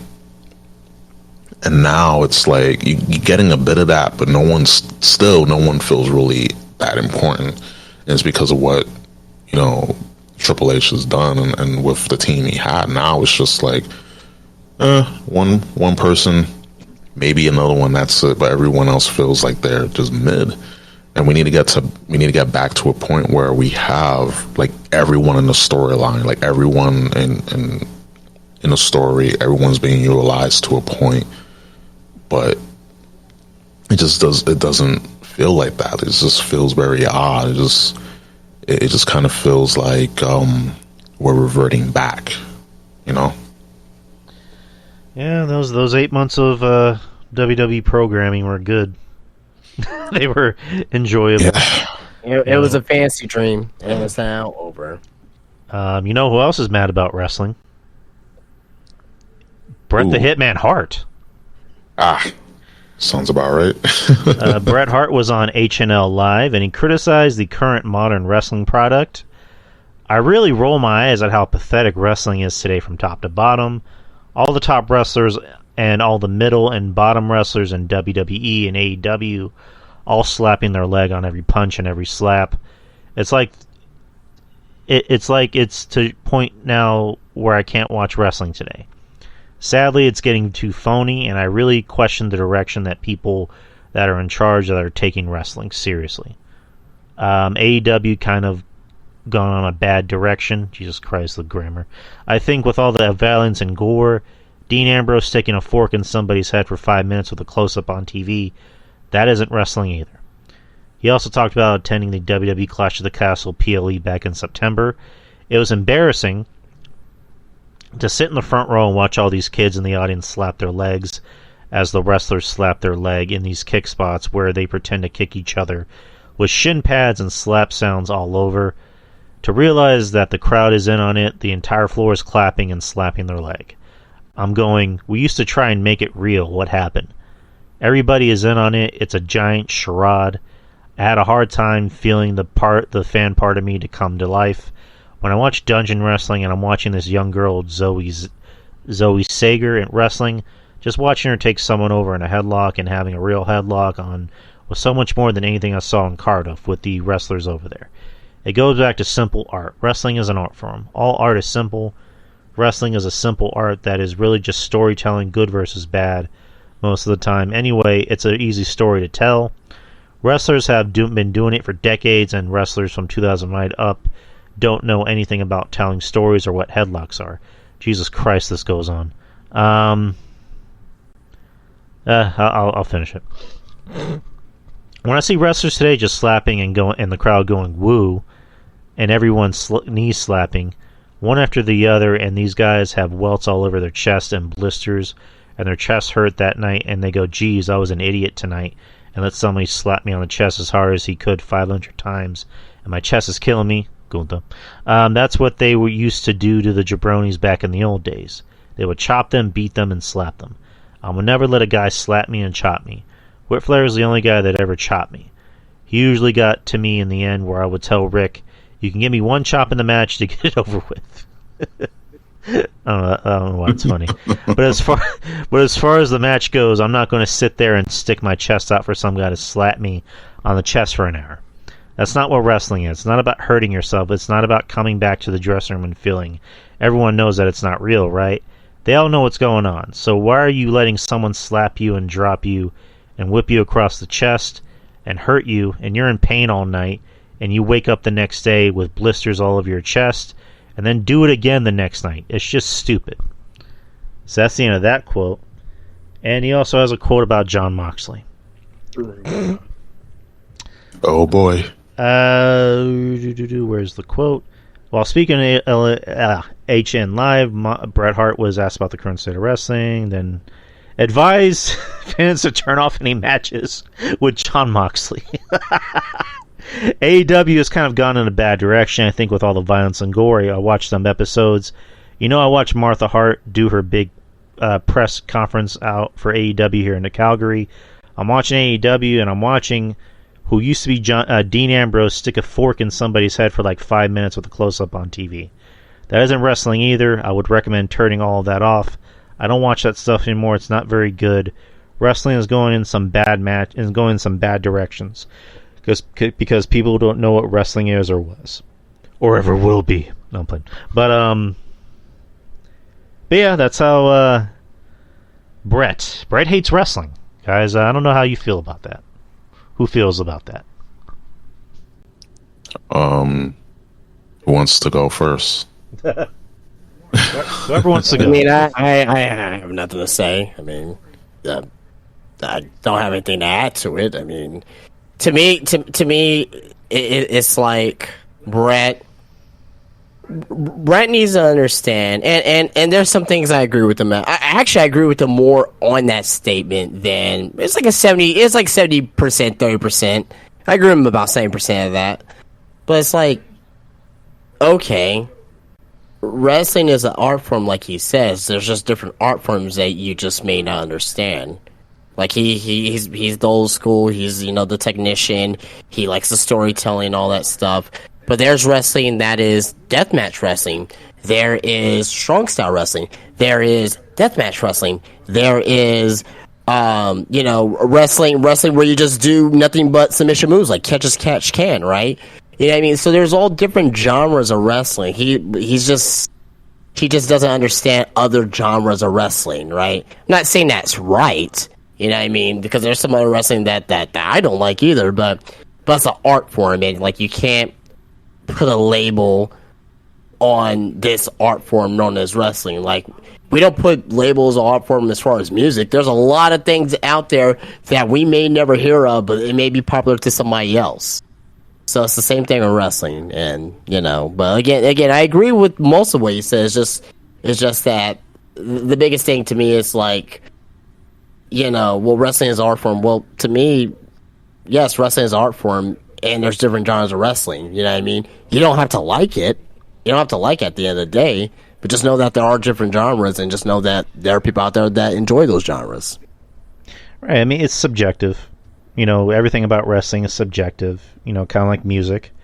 There's people that like rap. There's people that like rock. There's people that like, pop or country or what have you. I mean, there's country rock. There's country rap. I think it's all fucking stupid, but as an audience, people enjoy it.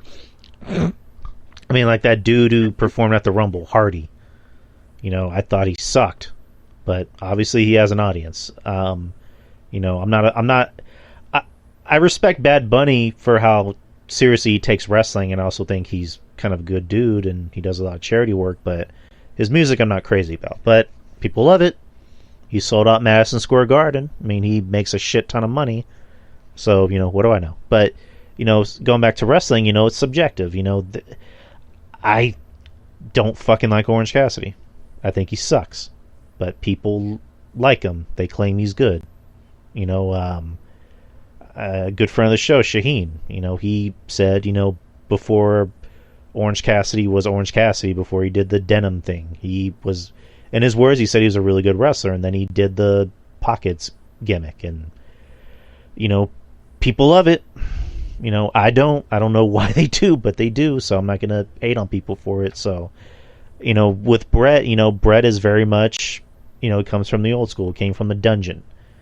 He likes wrestling, in his own way, kind of like Jim Cornette prefers wrestling in his own way. I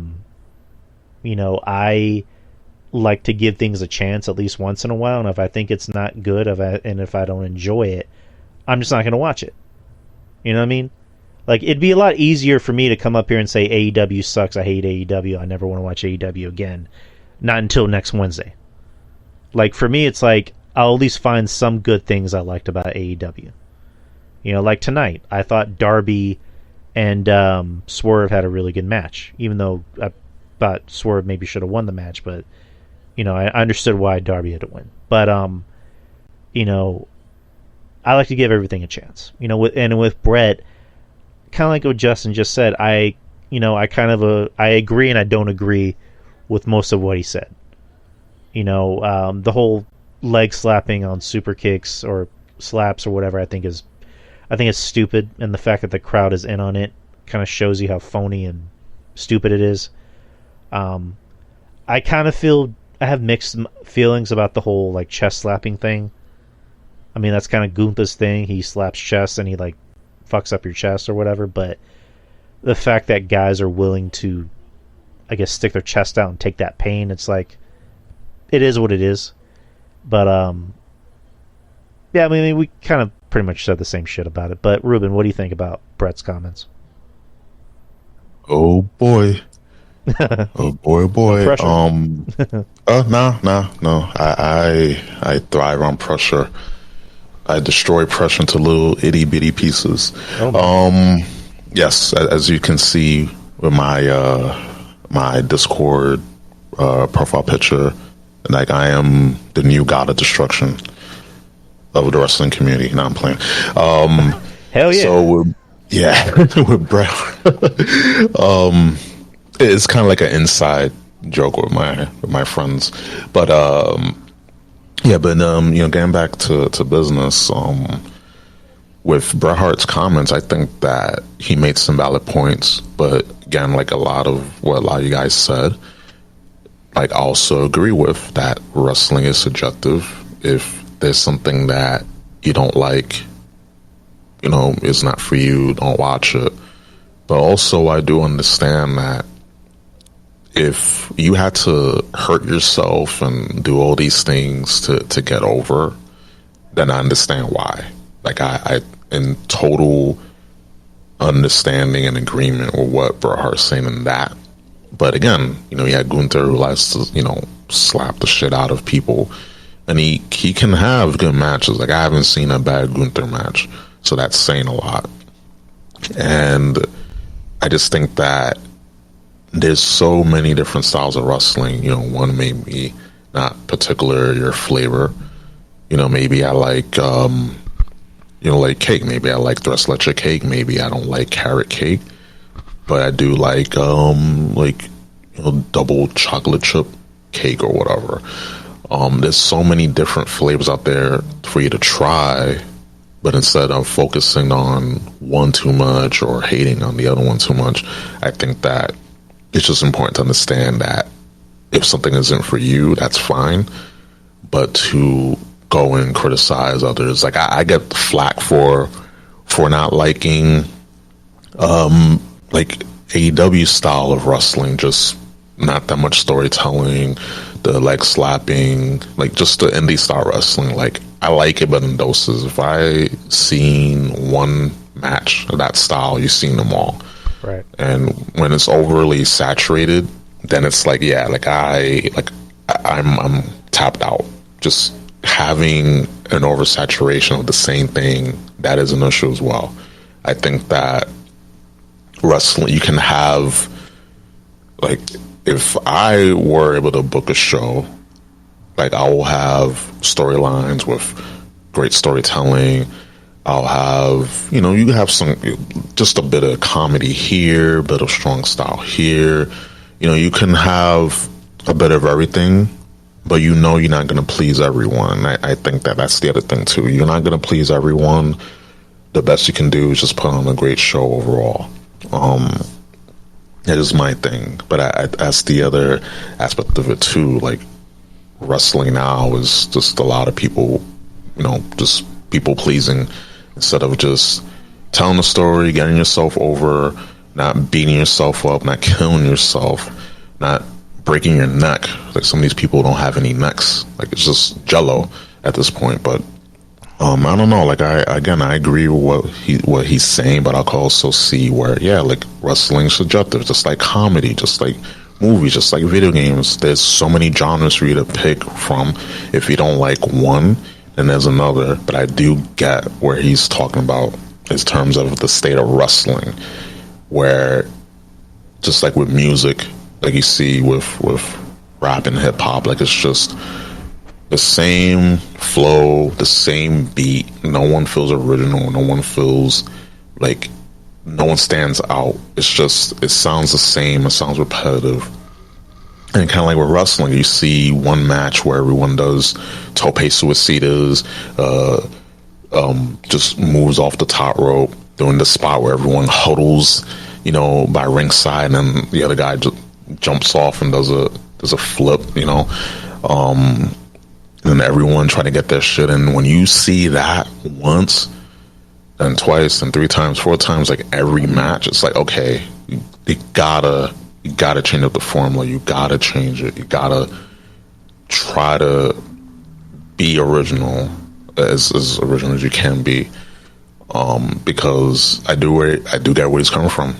It's just the fact that you see a lot of the same matches. They don't stand apart.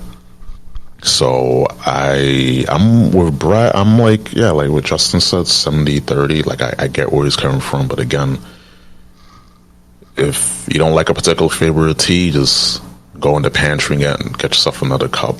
Get a tea bag, something. If you don't like tea, get soda. If you don't like soda, something. Just get the thing. Drink water. I don't know, tap water.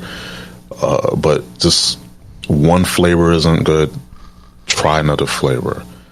And yeah, I just guess that's all I gotta say about that. Speaking of old wrestlers hating wrestling, Kurt Angle. Well, he doesn't really hate wrestling, but like he was talking about the finish on night 2 with Roman and Cody on his podcast, the Kurt Angle Show podcast. He says, I'm not going to beat up on Roman because he's the man he deserves to be. We're in a time now where if you're a champion for 3 years, that's a little too long. It's too long. We're not in territories anymore. When you're in territories, you're on TV every week. So fans had to come to see you at the arenas. You'd only be in that city 1 day a week. So fans had to come to see... Already said that. So they only saw 1 day a week back when they were champion for 6-8 years. Now Roman Reigns has gone on. It looks like he's going to have to hold the title for another few years. The thing is, he's on TV every week, sometimes twice a week, and then, a pay-per-view every month. It's just a lot. I don't believe the ratings are going to go down, but I do believe some people are going to lose interest because they're not making other wrestlers. Roman has an opportunity to make a wrestler. He could have made Cody into a megastar, in which Cody is already a star, but he could have been a megastar if he won at WrestleMania. That's just my opinion. We've kind of already discussed this earlier, so, like, me and Justin had said for months, that Roman's more than likely going to hold to that title solely because, that 1,000-day thing is coming up. And, we both agreed Cody hasn't really struggled since he, came back to that Rumble and was basically handed the match. Granted, Gunther made him work for it, but Cody won it by coming in at 30. And two things, Dusty, his dad, Dusty was always a fan of, the chase, the title chase. And, Don Tony brought up a good point on his show that he had with Kevin on Patreon, which was, it's like Dusty versus the Fatal Four-Way, the Four Horsemen, where, the Horsemen would always screw with Dusty until finally Dusty beat Ric Flair and won the title. And that was the big chase. So, in this case, Cody is Dusty, and the Bloodline is, the Four Horsemen. another thing that comes into play is the hero's journey. The hero is always going to be riddled with challenges. In anything that you watch, whether it be television or movies or comics or any form of media, the hero always struggles to finally be the hero. I mean, you can watch any Marvel movie. Iron Man struggled to be Iron Man. Cap struggled to be Cap. And Spider-Man struggled to be Spider-Man until finally he got to the point where he finally reached that plateau of he's finally in the spot where he needs to be. So for Cody, that's what it's kind of like. Like, he's going to struggle because he didn't realize that the bloodline is just going to be everywhere he goes. So, and now he has like the biggest, mountain to get over, and Brock. Whether he wins that match or not, it's going to be a struggle. What happens after that? I mean, I kind of pose the idea of, since the King of the Ring is coming up, that's going to be a pay-per-view in May. Bring back the stipulation back in 2002 where the winner of the King of the Ring gets a title shot at Mania, or not Mania, SummerSlam. Like, have Cody win King of the Ring and get a rematch at SummerSlam against Roman. Yeah, it's a good idea. Like that's how you go about, booking Cody in his journey, because you're absolutely right. Like, and I go back to, friends of mine, friends, acquaintances of mine, and they were just pissed, and they were like, well, he should have won it now. But it was like, you don't understand. And even like a lot of podcasts, they were saying, well, the fact that people are saying he hasn't gone through enough adversity, and they're like, no, you don't understand. Like, this, the fact that like it's prime time now for him to win is like, I think people forgot how wrestling, like the basis of wrestling, you have a heel and the bad guy, you have, the face as a good guy, and you have the heel with the prize, with the grandest prize, and the good guy has to chase. But of course, there's always obstacles, that the heel's minions, stable, faction, whatever, and then you have to go through the ringer, so that way when you do win, that win means something. It's like, if going back to like when we had Super Cena, or even like Orton or other people that were just, for like Charlotte, force fed, down our throats, and we knew it, and they were trying to play it off as, no, we're not, like, this person is going through adversity, but eventually they always win. They don't struggle, they don't go through adversity, they don't get their ass kicked enough times, they don't scratch and claw. Like, it's just given to them. Like, they have a pretty, easy time. So that's like the essence of wrestling. Like, you tell that story. You have Cody run through the bloodline. You have him, go through Solo, go through the Usos, go through Paul Heyman, and then also go through Brock. And then when you get to, the final boss, and you beat the final boss, it is so amazing. Like, that arena, if it happens at SummerSlam, when Cody eventually gets the belt, is going to be so cathartic for a lot of people. But the thing is, a lot of people are so impatient. They just want it now. And then the same people that love Cody, they're going to say, oh, I'm bored. He win it for a while. They don't do much with him. And then they want the belt off of him, kind of like with Drew McIntyre. He got the belt. People were happy to see him win the belt, even though it was, in a gymnasium full of no people. But he got the big win, and then people were tired of him. People were just, it's about that time. He needs to drop the belt. So I kind of feel like it's going to be the same thing if Cody were to win it. And then a few months later, or maybe like 6 months later, people get bored. And it goes to what, they Daniel Bryan and on SmackDown when he did the whole fickle promo, because wrestling fans, people are fickle. They want the thing now, and then when they get it, they're never really satisfied. They want the next big thing. They're never satisfied with just, enjoying the moment. And I think that if Cody would have won, at Mania, I mean, we wouldn't have been upset, but then eventually we would have, gotten that same feeling with McIntyre and a lot of the people. So people gotta be patient. People gotta remember Spider-Man. People gotta remember, the hero's journey, because people tend to forget. People tend to have amnesia, guys. Right. And we gotta understand that you gotta tell a story. You gotta have them go through adversity. The way that they did Cody last Monday night, I didn't agree. And then the reasoning for why Brock just destroyed Cody didn't make any sense. And then Cody coming out smiling, I was like, no, like there's no psychology. They're trying to explain it away. And it's like, we're smarter than that. we know, like, this doesn't make any sense. What was you gonna say? Yeah, well, with Cody, it's just like ever since Mania, he's been like surprisingly chill about losing. Like, I'm not expecting him to come out and be like Ultimate Warrior, but like show some anger at least. Like, just him coming out to Roman and just saying, "Can I have a title match, please?" Like, I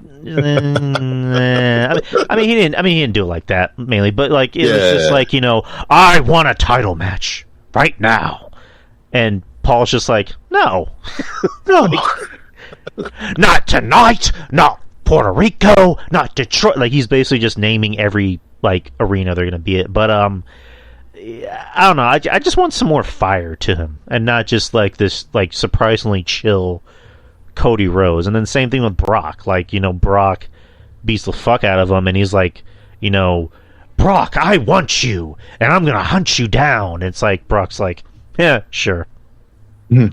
Right. So, but Justin, what are your overall thoughts on, just how Cody has been post WrestleMania? So far so good.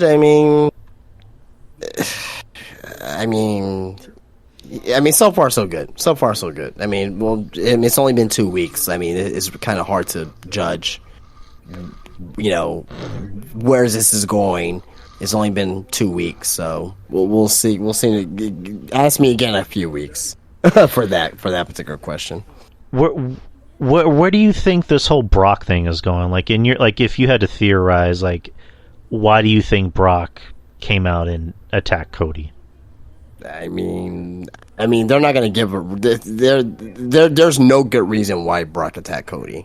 They can make any reason that they want to say. There's no good reason why Brock attacked Cody. It doesn't really play into line. It doesn't really make any sense. You know what I mean? It's like, why would Brock be mad at Cody? Oh, the WWE is using some excuse. Oh, because he had a higher spot than me on the card. Meanwhile, this is the same Brock Lesnar that didn't care. If he was going last, he wanted to go on first, so he get the hell out of there. So that doesn't fly for me. So, but yep. He's gonna end up being Brock Lesnar. And you had to have Cody go up against someone else, because if he were to go up against Roman immediately, he was gonna lose again, most likely, before the 1,000 days. Right. And so this is just time between him and Brock before he gets right back to Roman. I can see them maybe having even 2 matches, splitting it. Maybe Cody loses his first one and he wins the second one, then they just move on from there. You know what I mean? But there's really nothing to judge this off of right now. It's only been a couple weeks. I just don't like the reason that WWE is telling us the reason why Brock turned on Cody. That reason doesn't make any fucking sense at all. I don't buy that. Like, for Brock, like, I know Jeff Littman tossed around the idea of, like, Brock can say, I needed you to win because, I can't, wrestle, Roman anymore, and you lost, you failed yourself, and you failed me, so But then again, I think that would kind of make Brock kind of look like a little bitch. No, that'll look stupid too as well. So how come you didn't attack Riddle? How come you didn't attack Kevin Owens? How come you didn't attack Sami Zayn previously? Right. Right. Yeah, I mean that makes no sense at all. Like, you know what I mean? So it's just a lame way. Now, although I'm in favor of the feud, just the creativity to get to the feud is retarded, 100%. Well, I mean, we're gonna find out Monday supposedly because Brock's gonna be on Raw. And just like whatever he's gonna say is not gonna there's, like I said, I'm for the feud, but whatever they're gonna say, it's not gonna make any sense. It's just gonna be that's it. Like you got mad over that, you attacked him for that. You know what I mean? Unless if he brings up something between him and Dusty Rhodes that happened back in the day that we don't know about. But I'm just saying. Right. I'm just saying. I don't want to hear anything about Dusty, but if there's something that happened in real life, I will accept that. However, it's kind of a damned if you do, damned if you don't situation, right? But that would just be lazy, though. I mean, if it really did happen, would it be lazy if it's something that it really did happen in real life that we just didn't know about? But, like, again, just the whole thing about we're going to use Dusty in another storyline. Right. No, I agree. I agree, but if it's something that's playing into something that happened in real life and they're tending to use it, then, again, I'm not fond of it, but I will understand why. Like, okay, this happened in real life.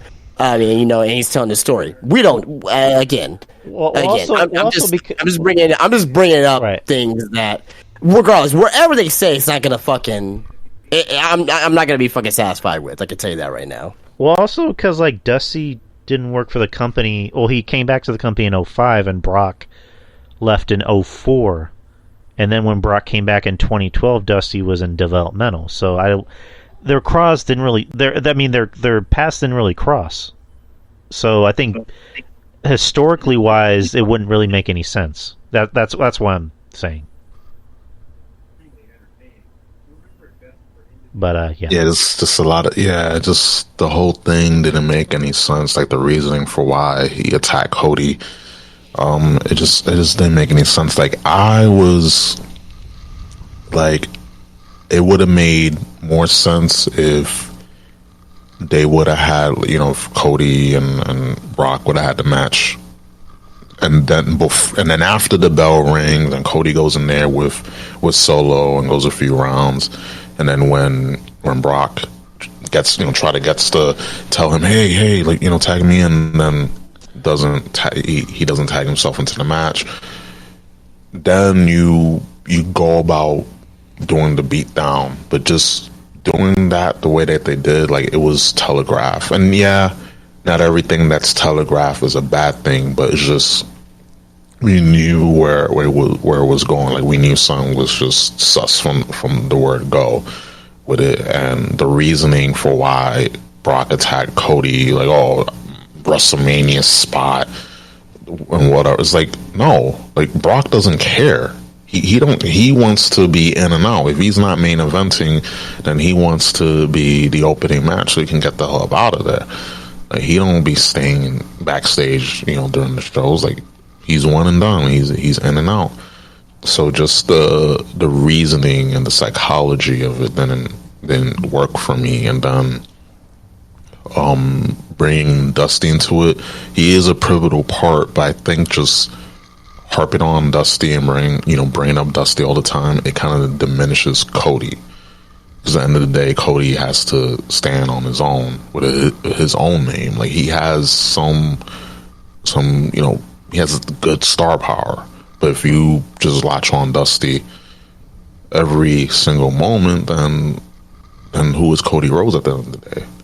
Right. You know, he's just Dusty's son at the end of the day. But we need to know Cody's story. We need to, and just all this. I'm hoping at the end of the day, the result is at SummerSlam, Cody wins the belts, and he goes through Brock. He goes through the bloodline. He goes through Roman and wins. But and Justin's right.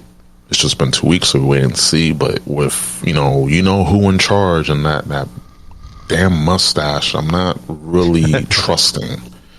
I'm just not really trusting the process, because you never know. You probably Vince will have Cody win at some pay-per-view, and then have him. You never know, and forgive us if we have PTSD, because Vince has done this. It's not the first time he's done a lot of things he's done. It's a pattern, so that's why I'm like, I can't really be optimistic when the person in charge. And then you got the element of the merger with UFC and WWE. So there's a lot of moving parts, and we don't know what could happen. Anything can happen between now and SummerSlam. And they probably have Roman go on to next Mania. Things like that can happen, and I hope that eventually Roman does lose. But I don't know. I'm hoping that Cody wins at SummerSlam, and things start to make a little more sense, and get back on track. Speaking of making sense, Eva Marie is in constant talks with WWE.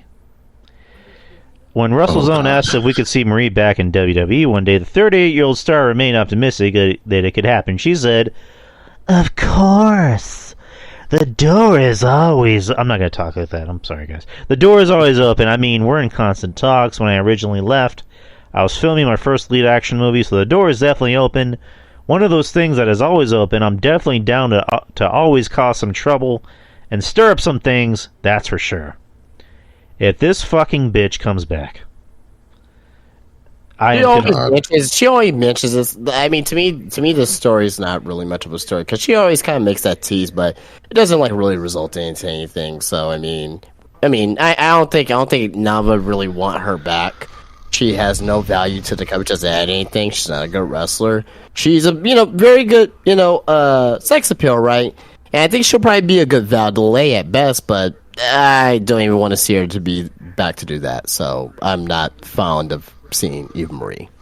If this bitch comes back, I'm convinced that Vince is back in charge.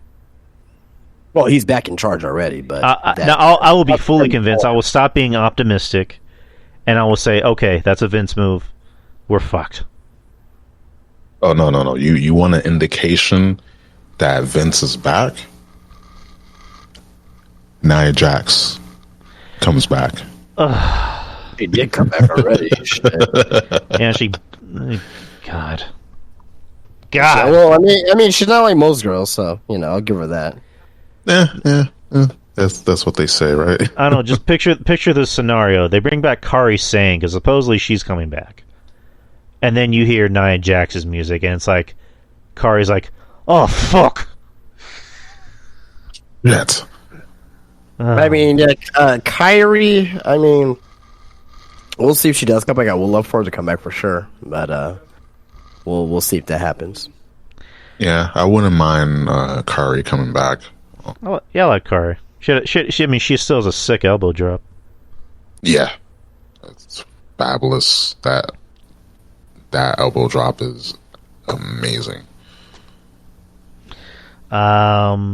Other news, Drew McIntyre supposedly is in a contract dispute with WWE, and he's apparently unhappy with creative and money, which I think is bullshit. Apparently he signed a 2-year deal, but overall thoughts on Drew McIntyre? None, really. Hey, RJ. What's up, RJ? Nope. What is happening?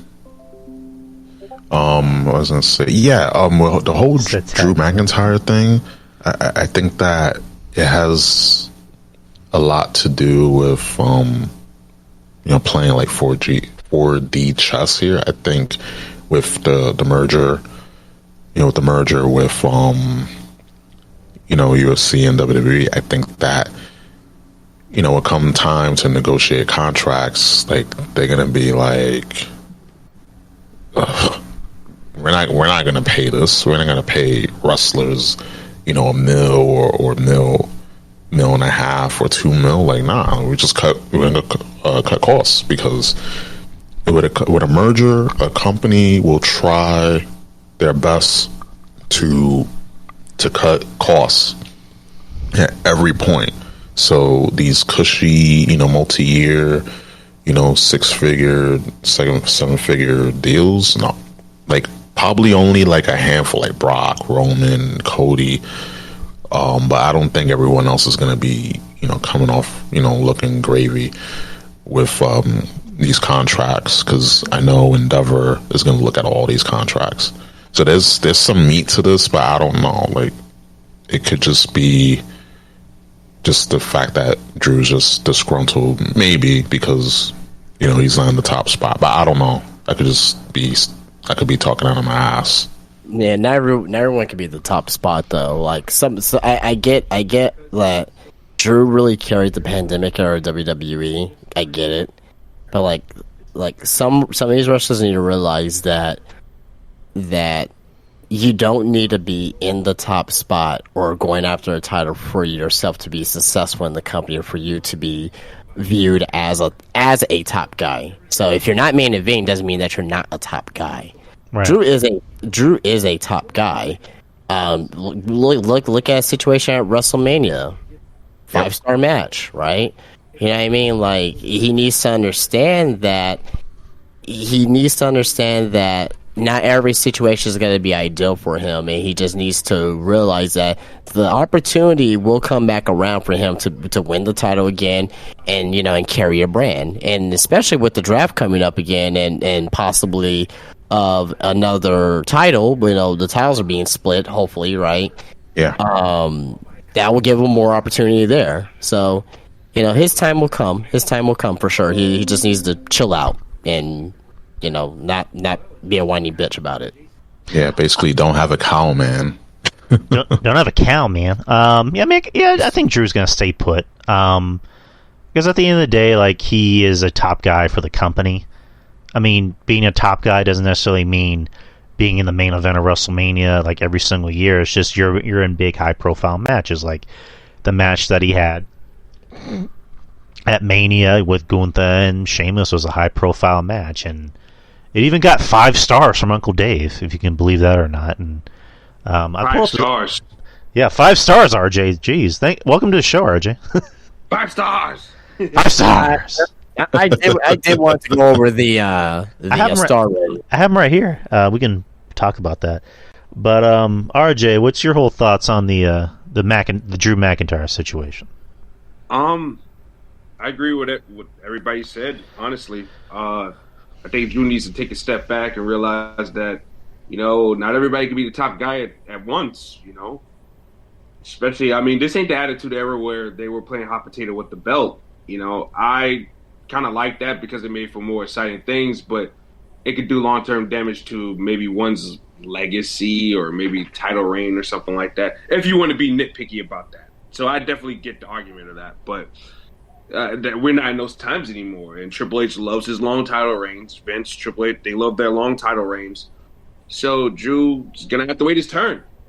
And I think Drew also needs to sit back and let all this stuff with Endeavor and in the WWE, let all that smooth over. Let them figure some stuff out. Then they'll probably come to you with the numbers that you at least want or close to it, I mean, Drew hasn't said anything publicly about it, which is, that's the pros way to do. Not to go online and bitch about it, and he hasn't done that so far. So hopefully they can figure something out, because I like McIntyre. I think McIntyre definitely resurrected his career from the last time he was in WWE. So I like what he's been able to do, how he's been able to retone and redefine his body, and just retone his in-ring skills and just become this beast of a dude, He's really turned it around for himself, and it'd be a shame to let him walk out the door. So hopefully they can figure something out, though. Right, because like with the draft coming up, and Triple H apparently he wants to split up the titles and he wants to preferably get rid of the Universal title. There's that possibility of McIntyre could really benefit from it. Like he could maybe even be a champion on one of the shows. So, bro, there's a lot of guys that could be benefiting right. from another world title, and that was my whole argument last year. Remember? Yeah. I was like, do not put the titles together because there's going to be a lot of guys out there in the cold, not sniffing a world title, and that's another year their career is wasted. Bobby Lashley, over like a motherfucker Monday. He was the most over thing on that show. They were going fucking goo gaga over Bobby Lashley the other night. I'm like, and this guy's not sniffing a world title? What the fuck is wrong with this picture? So, I mean, and that's one of many examples. Right, he could easily be. Lashley is easily a world champion. McIntyre is easily a world champion. Right. Our boy Cross. I mean, he could easily be a world champion. Mm-hmm. So I mean, and I know I'll take responsibility. I was all for unifying the titles, and then after I saw what was going, like the first few months as Roman as a unified champion, I'm like, this is not good. Like we need to get those titles off of him. Again, I can already hear your voice in my head, RJ. Someone's got to hold you accountable, Drew. Somebody's got to hold you accountable. Every time we talk about Roman's unified titles, Carmelo Hayes, I can just hear your voice in my head. God damn it, Drew! What did I tell you? Someone's got to hold you accountable. But it's all good, though. I mean, it's all good, though, man. Because I mean. Certain people have different perspectives and stuff like that. And, a wise man once told me one time, you might not have to agree with everybody's opinion, but you have to respect it. Especially if somebody's coming with the full-blown feeling of why they feel a certain way. And you came with why you felt the way about both of those points. So, you know what I'm saying? Like I said, I can't be mad at that. Yeah, if you're man enough to admit that you're wrong, I mean, that's good. I mean, I'm happy to admit when I'm wrong. Yeah. So. Yeah, me too. But speaking of wrong, I'm just not eating any hats. Okay, I'm not eating any hats. Nobody tells me to eat a hat. Please. Why would you eat a hat? That just sounds. It sounds weird, right? It sounds weird. If I'm wrong, I'll eat my hat. It's old, stupid Southern South Carolina joke. I've heard the term, yeah. But speaking of eating their hat, Dave Meltzer. I'm doing a lot of weird segues tonight. Dave Meltzer releases star ratings for WrestleMania. So for night 1, Austin Theory versus John Cena, he gave that a 2.25. Sounds about right. Yeah, that's fair. Given what it was. Yeah, it was very, very much a by the numbers match. Yeah. I mean, and that's fine. I mean, what do you expect out of the Hollywood aging John Cena?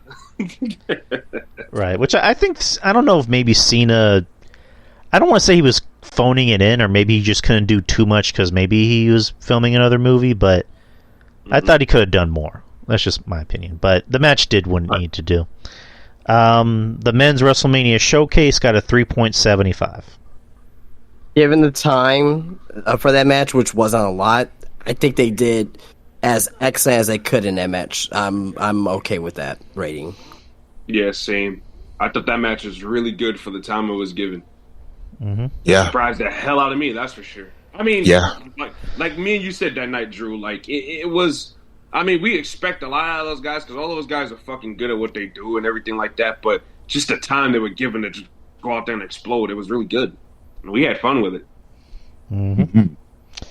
I agree. Seth Rollins versus Logan Paul got a 4.5. Definitely very good match. I think it's too high though. I think it should be like a 4 at most. Fair enough. Yeah. Trish Stratus and Lita and Becky Lynch versus Damage Control got a 2.75. Sure. I mean, I don't have anything to say. Yeah. I mean, Trish's titties probably should have got at least a 5-star rating. Yeah. Yeah. They were holding up with their life. But you know, Dave Meltzer, ugh, titties. He's anti-titties, so. Ew, like Kenny Omega have better flips. Kenny Omega have Flips. better titties. And they're free. They're out bouncing around. You know who's got the ass of the year? Kenny Omega. Oh God. Jesus. The most handsome wrestler of the year, Kenny Omega. The wrestler I'd totally have sex with if I was gay or a woman, or just because. Gee Willikers, it's Kenny Omega. I'll let him give me the one-winged angel any day. 7 stars. 6 stars. 6.5 stars. That cum shot was 10.5.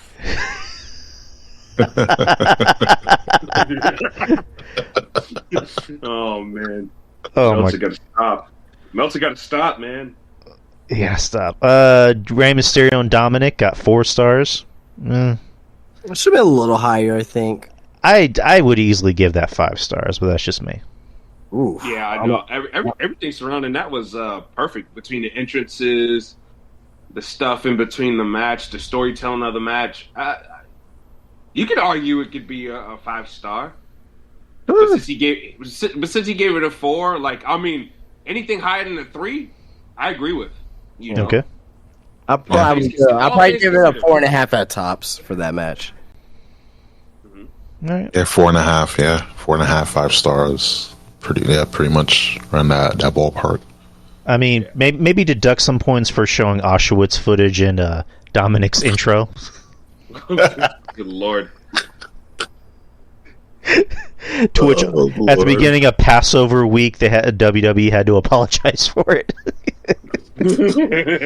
We had no idea that was in there. Sure, you didn't. Well, Hey, we all know who's the first to go when they do cuts. But Yep. they don't know hard time like Dominic.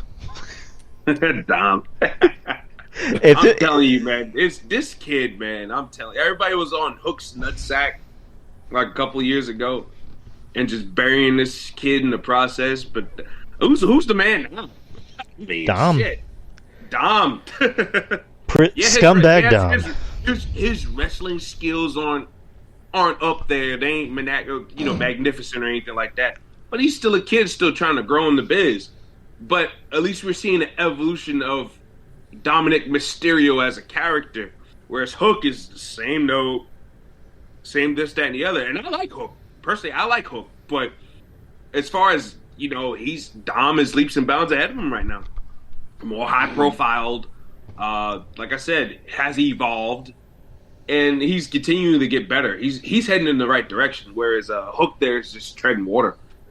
Floundering. I agree, and I like Hook also to piggyback on that. Like, for a lot of crap that I gave Dominic in the beginning, I felt like he could have benefited from being in NXT for like a little while, and I think that could have been a thing. But I guess when you're the father of Rey Mysterio and you got kind of that charisma and he really and also being around with Judgment Day and all that, Edge and Cole, I think that being around those people helped Dominic with his character, because not everyone needs to be a 5-star wrestler. I think that if you have a good character, you can go leaps and bounds in the industry, because you got a character. People want, and this kid is getting nuclear heat. Oh, Like, man. his heat is. I on love fucking that. Friday. Oof, I love that. Yeah, Nuclear band. Yeah. It was crazy. like you don't even hear, like, the only time you hear that is like with like MJF, like with Roman. But you don't hear that often. Like, you don't really hear like genuine like we hate you. We wish we wish you get your ass kicked more. He got his ass kicked already, but we want him to get his ass kicked more. And to me, like, you can't. You can try to duplicate it, but it's in you. If it's in you, it's in you. You got it. And that's why I gotta give props to Dominic, just for his work and the fact that he's had the right people in his corner. And it's sad because Hook, like, I was like, yo, this dude has a look, he can wrestle, but it's just the same thing. And I think he'll benefit. If he went to WWE and he went to the Performance Center and worked on his character, like, he can be something. Like, he has everything but that last piece, which is just a little bit of charisma, character work. But who's got to wait and see. But Dominic, props to Dominic. I mean, I really want this gimmick to continue. Yeah, me too. Just the whole scumbag. I don't want it to end anytime soon.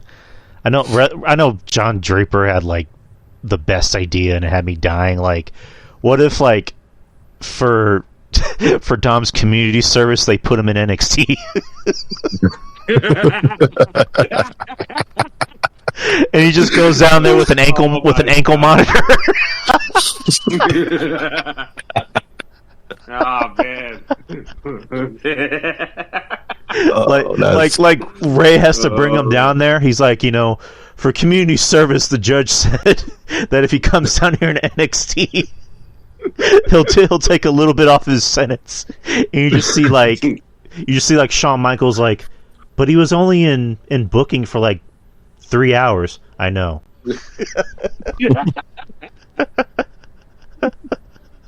Oh man, he's gonna fucking fight Hank Walker. The fucking opening match. Man, I'm telling you, last year when I don't know if you guys remember that episode, they had Dominic go up against I think Cruz del Toro in a match. Yeah. In NXT. Dom was super over, man. He was super over. I mean, of course, it's not that hard with that Florida crowd. They need to get the fuck out. They need to get the fuck out of the Performance Center. By the way. Man, yeah, agreed. I was great to say that, but because that crowd sucks. That crowd sucks Doo-doo. ass, man. That is not the same crowd that I was a part of once upon a time. Yep. It's really bad. But then again, those crowds back in the day, they kind of wanted Triple H to turn certain people like Bo Dallas and Baron Corbin. Like they started booing them because, hey, they wanted to see something else with these guys that were just boring. But now it's just the whole fickle shit. Now they're just really being really fucking fickle, and it's just ridiculous. But yeah, when Dominic did that one shot in NXT last year, like he looked like he was at home. Yep. Whereas in the main roster, he was still looking lost as a babyface. But now, oh my god, this kid, he's a highlight. He's a highlight for me watching these main roster shows, man. He really is. Yep. I mean, him and Rhea together. I was watching the. Sorry to cut you off, Drew, but I was watching those little WrestleMania videos they were doing with him and Rhea. Just fucking great. Like they just fit each other so well, man. I love it. I don't want it to end anytime soon. And knowing my luck, just about any time I go to enjoy anything in WWE, they usually break it off. Yep. Say that again. It's too hot to break it off. If they do, they fucking suck. But I don't know. I was just having more ideas, like just like put Dom in a Scared Straight program. Oh no! Who's gonna be the guy that yells at him, Sergeant Slaughter? If fucking New Jack was still alive, I would say New Jack. Oh my god, that'd be great! Oh god! What the fuck up, Dom? Shut the fuck up, Tom. Who could be? Wait a minute. I don't know if this guy is employed by any company or not. But another guy who's Latino, who could probably do it, and Justin, you might be able to back me up on this. You might know the guy. But Slice Boogie, he was in MLW. He's a part of when they tried to reboot LAX again with him and my man there, Radioactive Poppy or whatever. Yeah, he'll be perfect for that. Yeah, he'd be perfect for that, dude. Like, if anybody heard this guy talk, like, he talks like an old school fucking Puerto Rican badass gangster, bro. Like, he's got it in him. I think that would be perfect for him. Especially since at NXT, they love when they do cursing promos and they just bleep it out. Like, I think that would be That'd be fucking great. That'd be perfect. Just- I think Ice Boogie would be perfect for that. just have fucking oh fuck, what's his name? Justin's boy, Von Kali. Just throw him in a cell with Kali!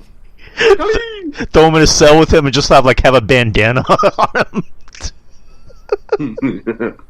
It's like, this is your new cellmate. Oh shit! And then he just comes up and starts rubbing his shoulders. You see Dom. I've learned my lesson. And then Von Wagner just whispers in his ear, "Come Tuesday." And all of a sudden, He'll be like, come Tuesday. Come. And he'll just say come after that. Like, okay. and then you just have to add it. You have to fucking add Dijak in there somehow. The world's greatest detective. He'll say, feast your eyes. Here's my semen. Dijak goes up to Dom. Conjugal visit, Dom. Your mother's here. But why would it be my mom? You're gonna watch. Feast your eyes. That's a different version of Justice Served. Yeah, of course. Don't you have a sister? Don't you have a fiance? Ooh. Ooh.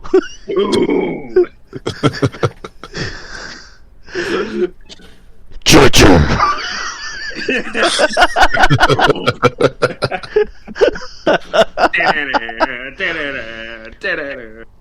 Oh, there's so much you can do with this. All right, let's Gold I have mine. to give your mother, your fiance, and your sister some pain so that you can be immortal. Churcher.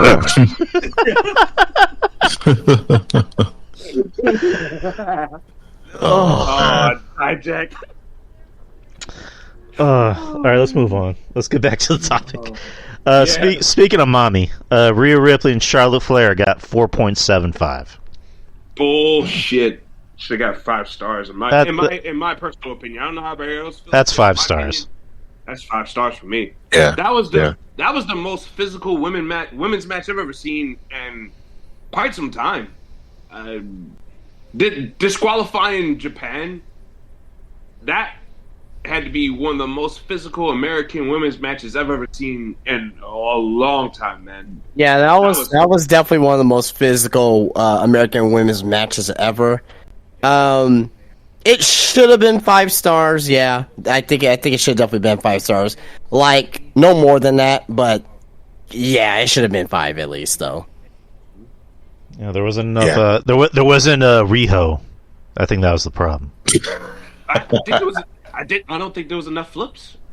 No. Well, and funny thing, Rio's never had a 5-star match, so. And I don't think Rhea is not a dentist. I think that's probably the problem. Here we go. She's not a dentist. We all know you make double stars when you got no teeth or you got shiny teeth. Exactly. There you go. The Miz and Pat McAfee got 1.5. I wouldn't really count that as a match. Yeah, that was a nothing. Don't you want to speak on that shit? Yeah. I do want to speak on Maurice's rack, though. My God, that's 7 stars. Jesus Christ! Oof. Yeah. Oof. That 8 stars. Hey, we don't want to invoke Dijak's name, okay? No. Maurice's rack is definitely 2 stars. I get you. I knew what you meant. Yeah. The kids might not know what you mean, but we know what you mean. The main event, Usos and Kevin Owens and Sami Zayn got 5 stars. Agree. Agree. I gave that the match of the night for night 1. Definitely a 5-star match. Yeah. 5 stars. Yeah. Everything you want, storytelling. For the moment, Right. the storytelling. It was a slow burn all the way up until the climax of the match and the finish and the story that was being told. It's definitely a 5-star match. Agreed. Night 2, Brock Lesnar versus Omos got 3 stars. Okay, now I said this last week. Like, this match surprised me. It wasn't a 3-star match, though. I may give it maybe like 2.5 at most, maybe 2.5. 1.5. It was what it was. Yeah, it was what it was. Like I didn't hate it. I didn't love it either. It was just just there, There. It's kind of there. Yeah. And that's all right. I mean, to me, what do people want? People want Omos's big ass to be doing flips. Like, come on! Like, we gotta look at who we dealing with here. That's why I'm not hard on this dude. I wanted Brock to do a one-winged angel, RJ. Oh, God, good grief! If he would have did that, Brock Lesnar is he's really unstoppable. And I wanted him to do his gun hands and just point to Omos. Oh God! Pew pew Pew pew. Do a little dance. Do a V trigger. Oh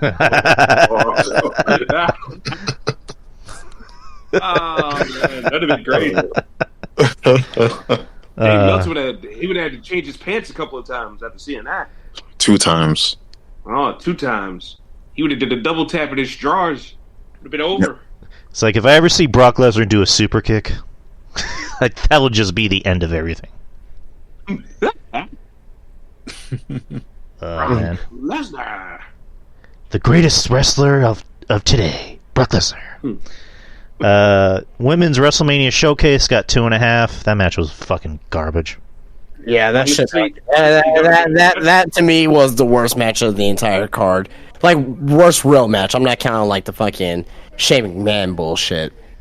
Like, that was like the worst real match of the card. And that should have been like 1 star, 1.5. Yeah, I agree with Justin. I think Dave was being a little generous there, honestly. For my money, my vision, I think Dave was being a little generous. Yeah, that was easily like a 1 star. The match was bad. Just BAD bad. Piss break match. Bad. Not even a piss break, a shit break. Yeah. I couldn't even get hard.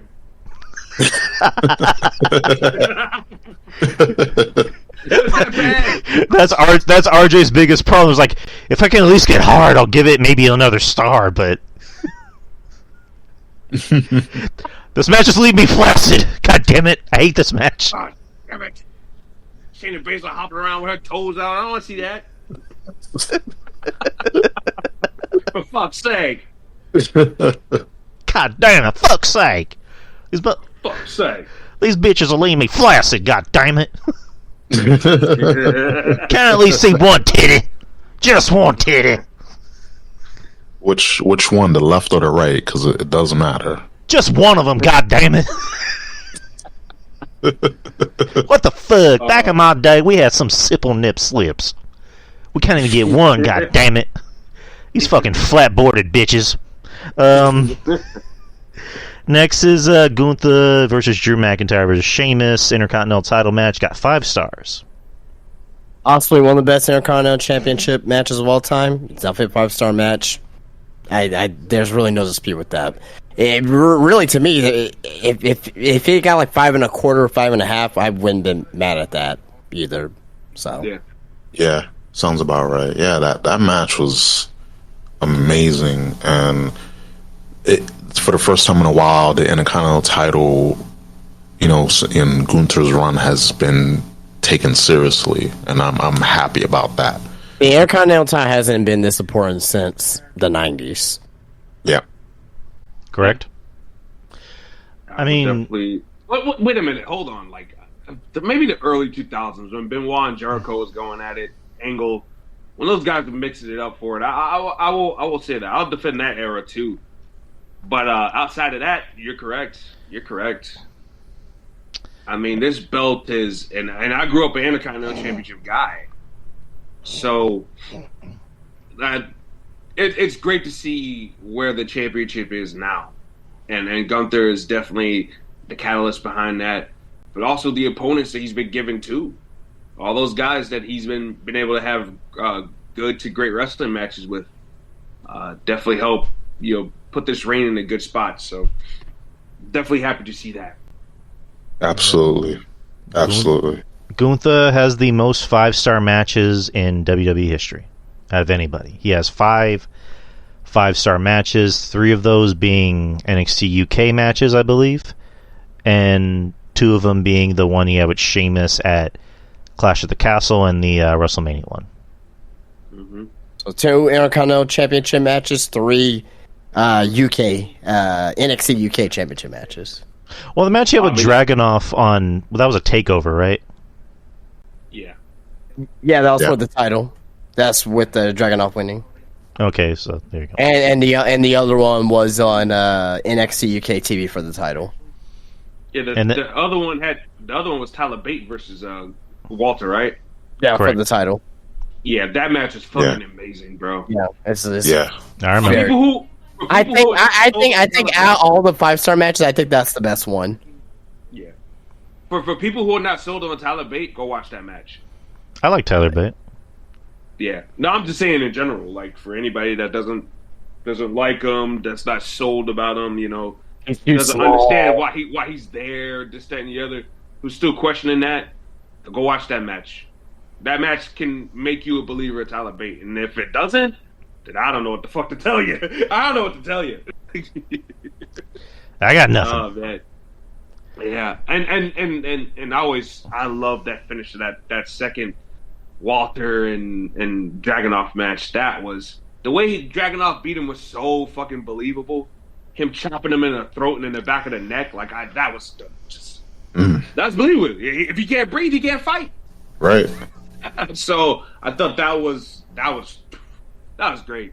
But yeah, Walter, man, everybody was so up in their drawers about the name change last year, and I'm thinking in the back of my mind, he could have an awesome name, an awesome theme song, but get called up to the main roster and get pushed like shit. And look, a year later, this man is handing out 5-star matches, Intercontinental Champion. He's got his squad back. He's lucky that Vince wasn't there for 8 months too, so that kind of aided that. Yeah, and that too. Yeah, because it could have easily went down south. Yeah, for sure. If Vince was still there, could have easily gone down south. Right, and just what else can we say about Gunther? Has already been said. He's really fucking good, and that's a star. Like that's definitely a star. I mean, I know that term gets tossed around like a lot. We're really liberal with the term star and over. Gunther is a star, and he's over. Like he's a megastar. You know, that's a guy you put in front of Brock, and it's gonna look good. It's a guy you can put in front of Roman, and it's gonna look good. So, also SummerSlam matchup, him and Brock. So, and I'm still surprised that Keith Lee still has that tweet up. That poor Walter, Keith. more like poor Keith Lee. Yeah. Keith Lee lost tonight, didn't he? Yeah. I mean, we all knew he was gonna lose. I mean, I wasn't really surprised by that. Keith Lee looking more and more like a '90s television dad. Like a freaking no, he looks like a fucking dejected wizard from fucking Hogwarts. Oh my! Oh, Mia. I was trying to work for Severus Snape, but he said I was too polite. I mean, at the end of the day, though, he's still won in life, so he's fucking Mia Yim. So for now. And what for now? For not. I mean, at least he did. Shit. Imagine if she cheats on him and he's like, "Well, I suppose I could have been better in most areas."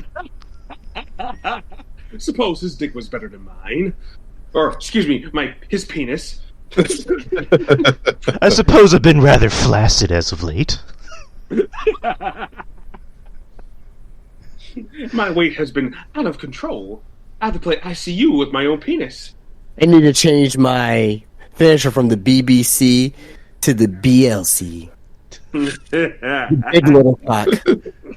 Jesus. I thought you were gonna say like bacon lettuce cock or something. Or the BBF is pretty good too. The big belly flop. Yeah. I mean that's still available.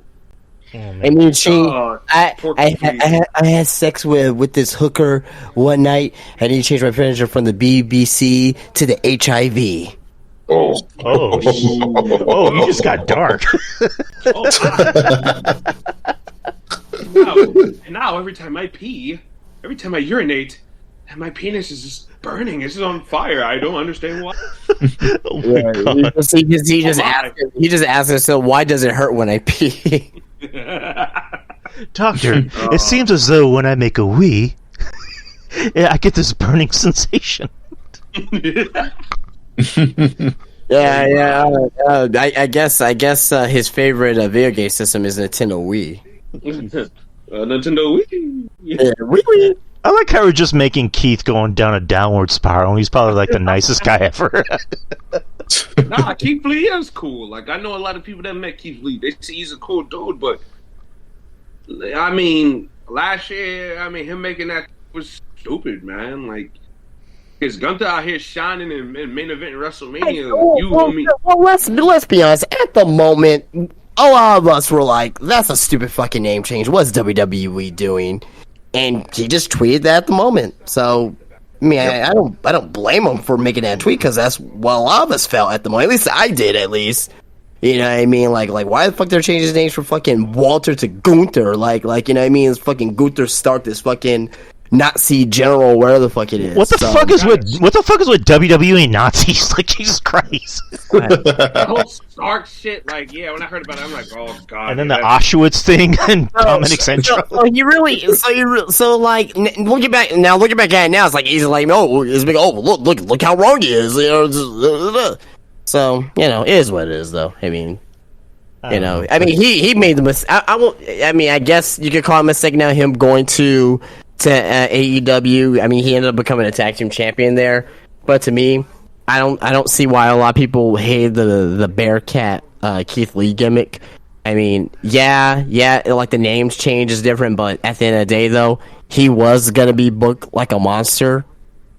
You know what I mean? But like he just didn't see that vision, and he was like, okay, well, fuck, I'm just gonna leave, he just got released. So, I think that's why he got released, because he was so resistant. Well, yeah, exactly. You want me to play an angry man?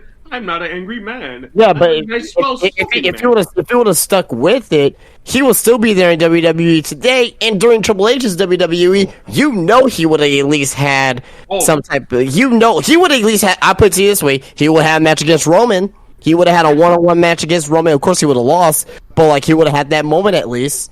And you're right. So go figure. Go figure. Mm-hmm. Yeah. He's not wrong about that. Moving on. Bianca Belair versus Asuka got 3.75. Yeah. That sounds about right. It wasn't as good as the other ladies match, so I'm fine with that rating. Yeah, it wasn't as good, but it wasn't bad either, you know. It was. That's fair. That's fair. That's in the middle for me personally. It was generic. Like it wasn't that good of a match personally, and Asuka's kind of like, to me, I think Asuka's kind of fallen off the cliff. Like she's lost a lot of momentum over the years, and like she came back with the killer clown gimmick at Rumble, and then the very next night it was like business as usual. Lost a lot of momentum, like within her character or in ring. I mean, she's still not terrible in the ring. She's very good, but it's just as far as her character goes, like she lost a lot of momentum because like when she came back, it was like, okay, that's an interesting gimmick. Like we're getting, killer NXT Asuka back, and ever since then, it's like, yeah, this bitch ain't won anything. Well, yeah, because of we know why. Vince fucking McMahon. That's why. That's one of the things too. But it's just like you got all these guys and girls on your roster. Not all of them, but you got some people on this roster that's supposed to be killers. That's supposed to be dangerous people. How about let them display it? If these people were killers, let them go around killing people backstage. You want to know why I was excited to see Scott Steiner back in the day? Because we didn't know what the fuck he was going to do.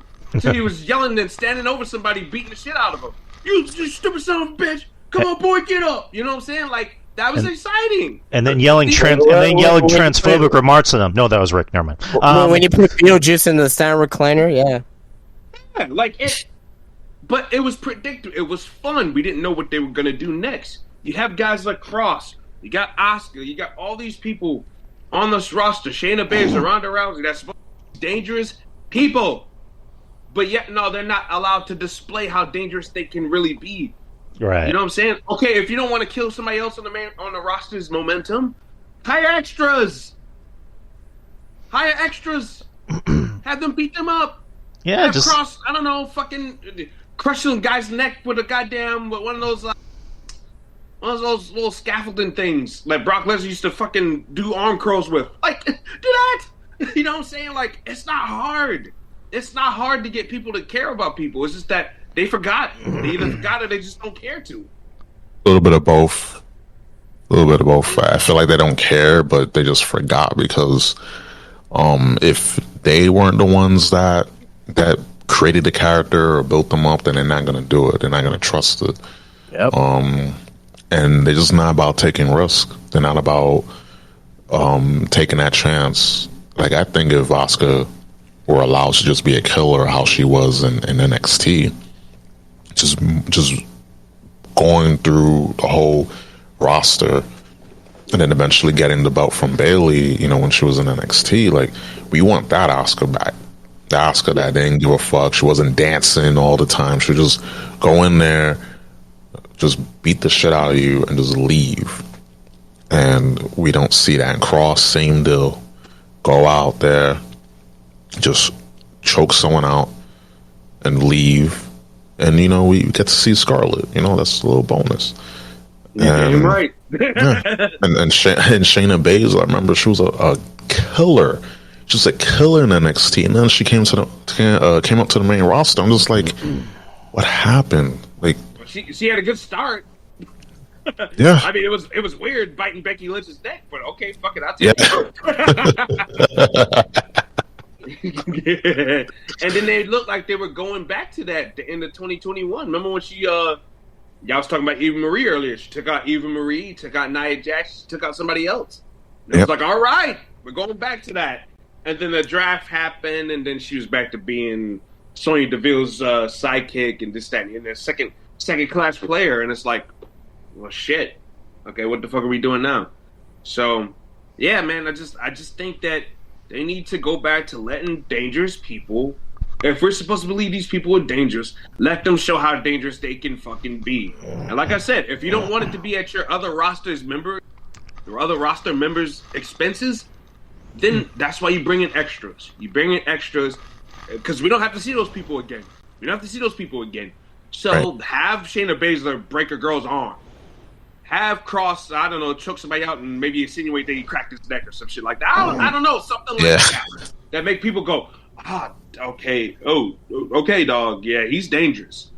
I mean, even if they're not gonna get outright booed, at least a little cringe in the crowd. Something like that. Right. I mean, it's like what you do with Mark Henry when you were doing the Hall of Pain thing.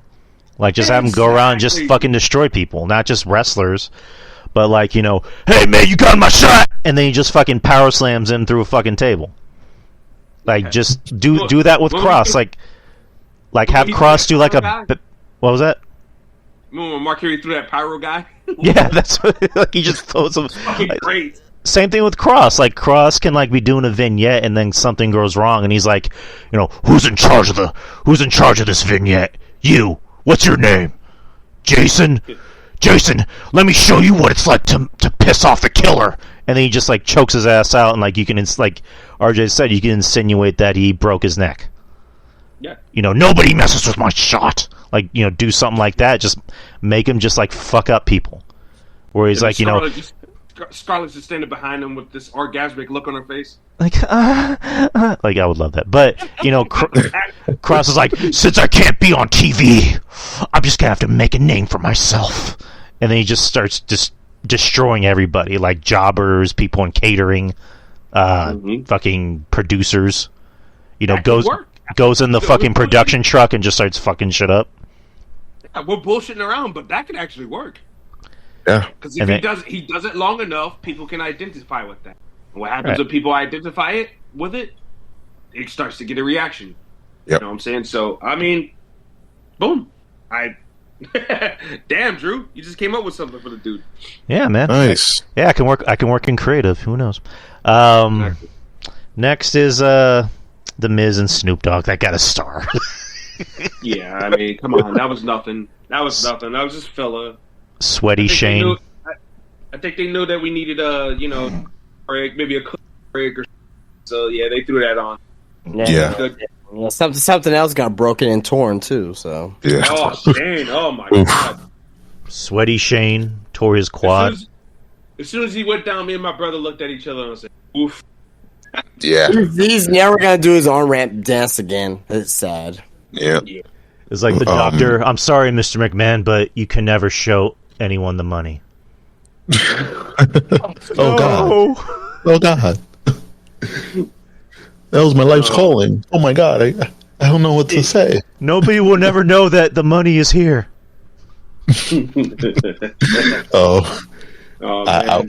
I'll say this when we move on to the next thing, next star rating. But when that happened, I was on Discord with friends of mine, and they said, "Oh, is this a part of the? Is this a work?" I'm like, "It's not work." Like, dude, he tore something. So Snoop and he improvised, and he just punched. I think the punch that the Miz got by Snoop Dogg, and then the just hideous looking people's elbow was entertaining enough for that. For Snoop Dogg making me laugh and entertaining me, I give that 5 stars. But just the whole thing was just negative 5 stars. But just for him doing that, just for the shits and giggles, just 4 or 5 stars. Like I got a chuckle out of that. But that was just really like cringy. I was like, oh God, like that wasn't supposed to happen, and he's supposed to had been in the match longer. But again, can't be doing the like. How old is Shane? Like in his 50s? He's 50 now, I think. He can't be doing that. Like he's not a spring chicken. You can't show people the money like that anymore. No, you can't show people the money anymore like that. Like, well, he probably won't anymore. Yeah. Finish. You can't be a McMahon unless you've torn your quad at least once. Right. But Vince probably shares the joy in the back. It's like, oh, that's my son. I'm so proud of him. Shane. Now all we need is a paralegal, and he'll be right there.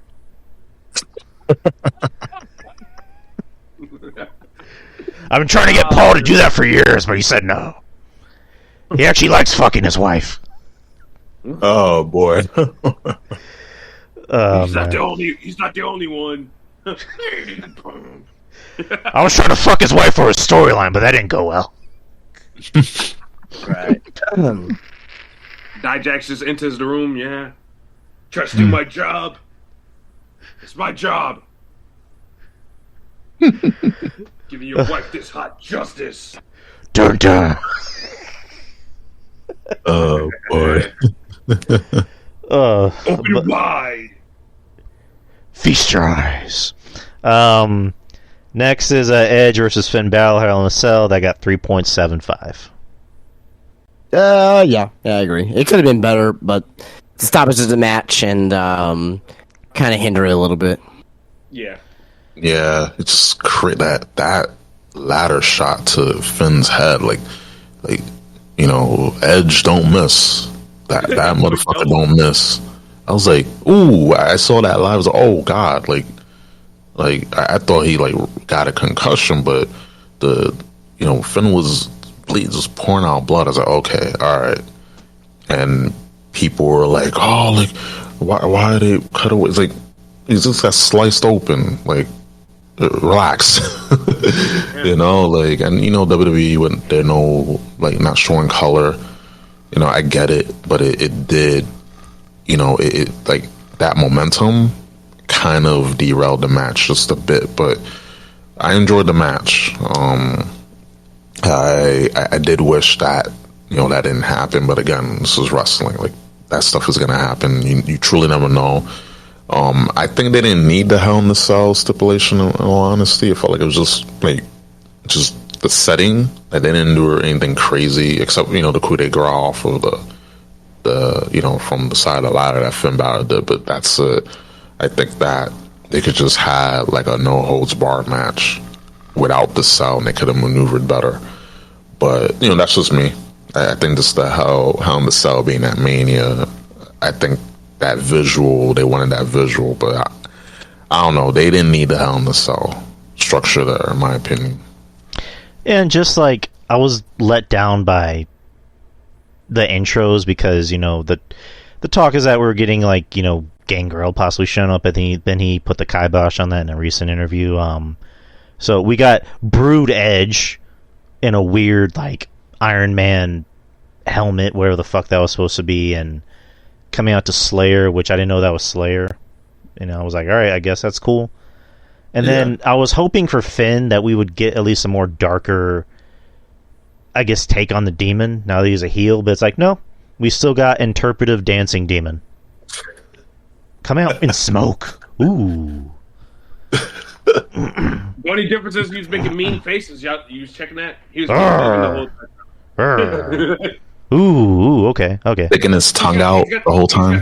He's got the bigger beard now. So that's supposed to be a little bit. That's supposed to be a little bit more sinister enough, Drew. He came out the night before in a backwards baseball cap, so he's bad. He's bad guy Finn. Ooh, he's gangsta Finn. He coming out there with the purple around his neck. But Finn Balor, I know a lot of people. Like he doesn't fit Judgment Day and stuff like that, but I got to give Finn Balor his props, and I'm in the belief of that. I was kind of puzzled as to why he was in the Judgment Day to begin with, but he's having fun with it, man. He's having fun with it, so I don't mind him whatsoever. But that's pretty much it. This dude is living his fucking best gangster life, I guess. He is out there with the do-rag around his neck, just. So what you're saying is, so what you're saying is, you want Finn to come out next week doing the Crip Walk? I mean, shit, bring back the Crip Walk. Fuck it. It just comes out since 2002. Keep it gangster, dog. Keep it gangster. That probably show Finn Balor's age, but yeah, sure. Ain't nothing to it. Gangsta Live made me do it. Him and Damian Priest and Rhea do the Crip Walk around Dom in a circle. Dom's just doing the Harlem Shake. Yeah, Dom's like, yeah, that's moves I learned in prison. Fucking Dom. Hey Finn, can I get some of that Henny? No, this is for my dead homies. Just watching out the ring. Oh man, we need the Judgment Day to act like juvenile delinquents now. Oh man, I wish Big Boss Man was still alive. We can add him to this. Big Boss Man. Oh, if you ever heard of yeah, I love that. I love that theme. But serving hard times. He'll be serving hard times. Big Bubba. Big Boss Man. Big Boss Man was the fucking man. I don't give a fuck what nobody said. Even the Attitude Era, his heel run. Boss Man was such a great heel. Some funny shit. Oh, that theme song was like, I like go back and listen to a lot of to the audience when he used to come out, bro. Boss Man used to get nuclear heat. Like when that first hits, people go, and then they just start immediately bowing him. He's fucking great.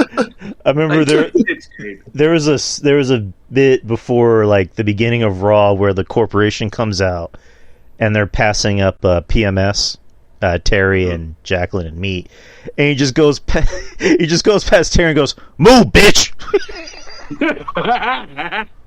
Oh man, Boss Man was that dude, bro. I'm sorry, he was. And the Big Boss Man, bro, like the way they were, like at that point in time, the way they were handing out belts, man, Boss Man could have been easily higher on the card in my opinion. He was getting, and his production in the ring wasn't bad. It wasn't bad. It wasn't like he was embarrassing himself or anything like. Big Boss Man, in my opinion, he was a serviceable big man. Like I put him in a category with Big Show and Kane. Like they're not the greatest, but they're serviceable big men, and that's what you need. Like I said, not everybody can be a Keith Lee or a Dijak, be super agile and do the moves of this, that, and the other. That's fine, but those guys worked like big guys too. Guys you had to fight underneath, guys you had to fear, and it worked. And I thought Boss Man could have. I'm call me crazy, but I thought Boss Man could have been a world champion during that time. Yeah, Yeah. problem. I could have seen it. Yeah. I definitely could have seen that. I mean, back in his heyday, like in the '90s, they put him in programs with Hogan, and Hogan loved working with Bossman. Yeah, he was a like I said, very very good, serviceable big man. He made you earn it. He made you earn it. Go back and watch a lot of his matches for everybody who's probably stuck on what we're saying right now, or what I'm saying at least. Like Boss Man made you earn it. Yep. Main event of night 2, Roman Reigns versus Cody Rhodes, got 4.5. Yeah. It to me, it was a 5-star match up until, like, the interference. Up until the finish. But the interference. So once the interference started happening, it kind of went down for me in the finish, and yeah, that kind of hurt it. Even though I understood the finish, and, you know, I understood why the finish happened, but it did hurt the match. Right.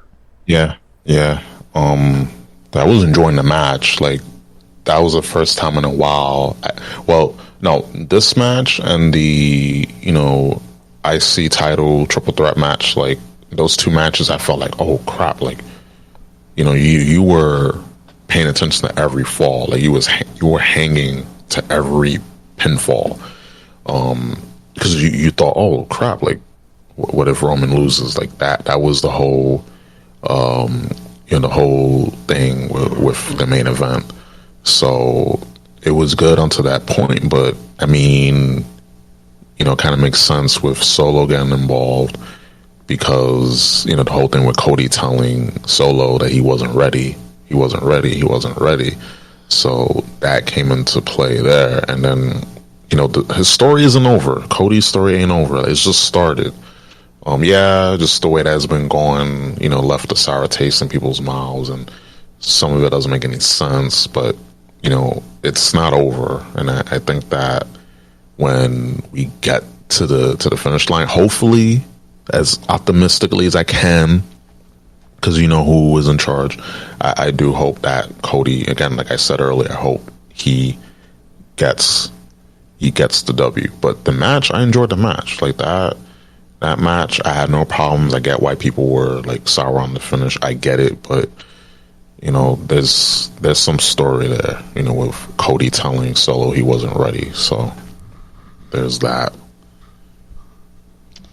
All right, and Sokoa said, "I'm gonna show you who's not really ready."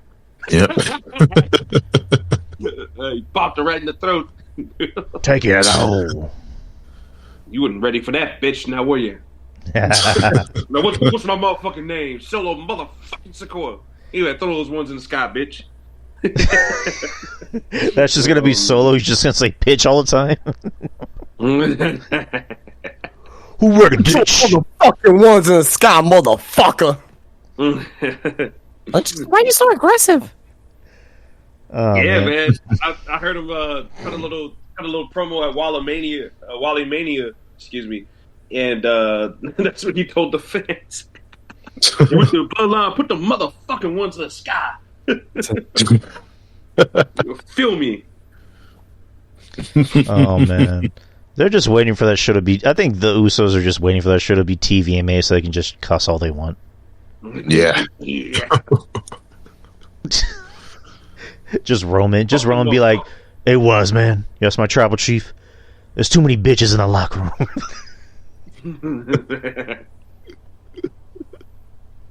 Fuck all them bitches. Oh man, but that was boy. Dave's star ratings. Last bit of news. Well, the last bit of news I have on docket is Dark Side of the Ring will be returning this year on May 30th. I have the current episodes on docket. It will be Bam Bam Bigelow, Mike Awesome, Magnum TA, Chris Candido and Tammy Sitch, Sonny, Abdullah the Butcher, the Sandman, Marty Jannetty, I believe Junkyard Dog. They said 10 episodes, so currently that'd be 8, so I don't know what the other 2 would be. But those are the current episodes. What are your guys' thoughts? Sounds good. Sounds very intriguing. I'm down. Those sound good. Yeah, those sound interesting, especially Sandman, Tammy's, Tammy Sunny. Sitchin. Yeah, yeah. I'm glad it's coming back though. Yeah, for sure, 100%. Why Sandman though? Because I mean, Sandman, as far as I know, is living a pretty happy life at the moment. So Yeah, but before all that, right. Yeah, I You get gotta it.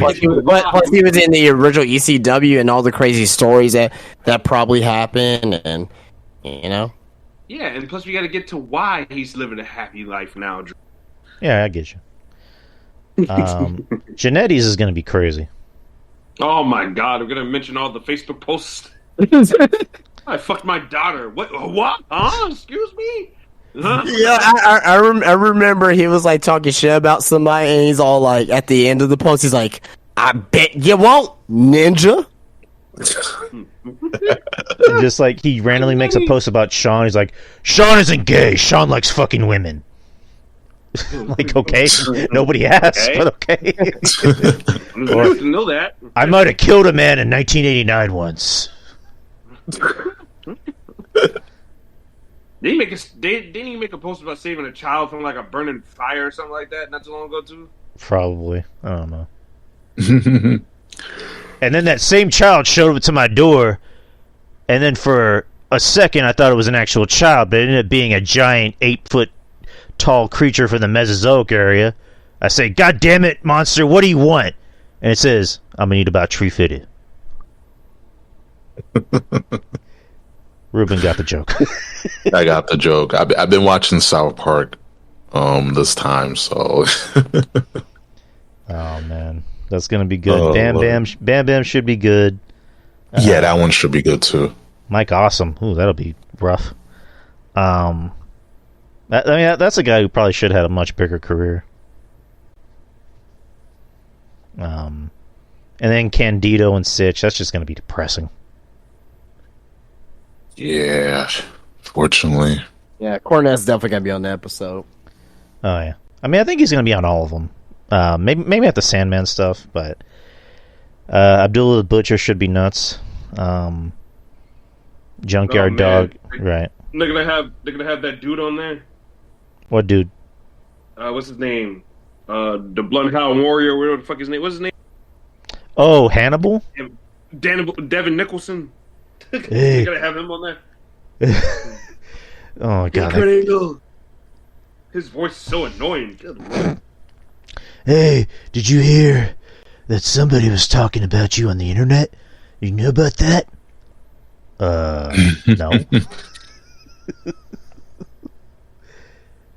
But that'll be that'll be a crazy episode. But yeah, that's Dark Side of the Ring this season.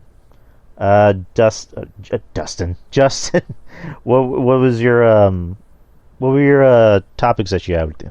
I really just have two, just to go over them real quick, because we cover everything else. Both from the world of Japan. Sonata, I gotta mention this. I gotta mention Sonata because I'm a huge Sonata guy. He won My the boy. the IWGP World Heavyweight Championship at Sakura Genesis. Yeah. So, God damn it, it's about time. That Sonata won. He did beat Okada. I don't know if this is gonna be like a short tower reign, because sometimes New Japan likes to do these tower reigns that are kind of short. I don't see him. I don't see him going into now. If he goes into Wrestle Kingdom as champion, great. Yeah. But it's kind of crazy that he won the championship. Very. Yeah, but New Japan's kind of known for doing that though. Doing the shock wins on the smaller shows.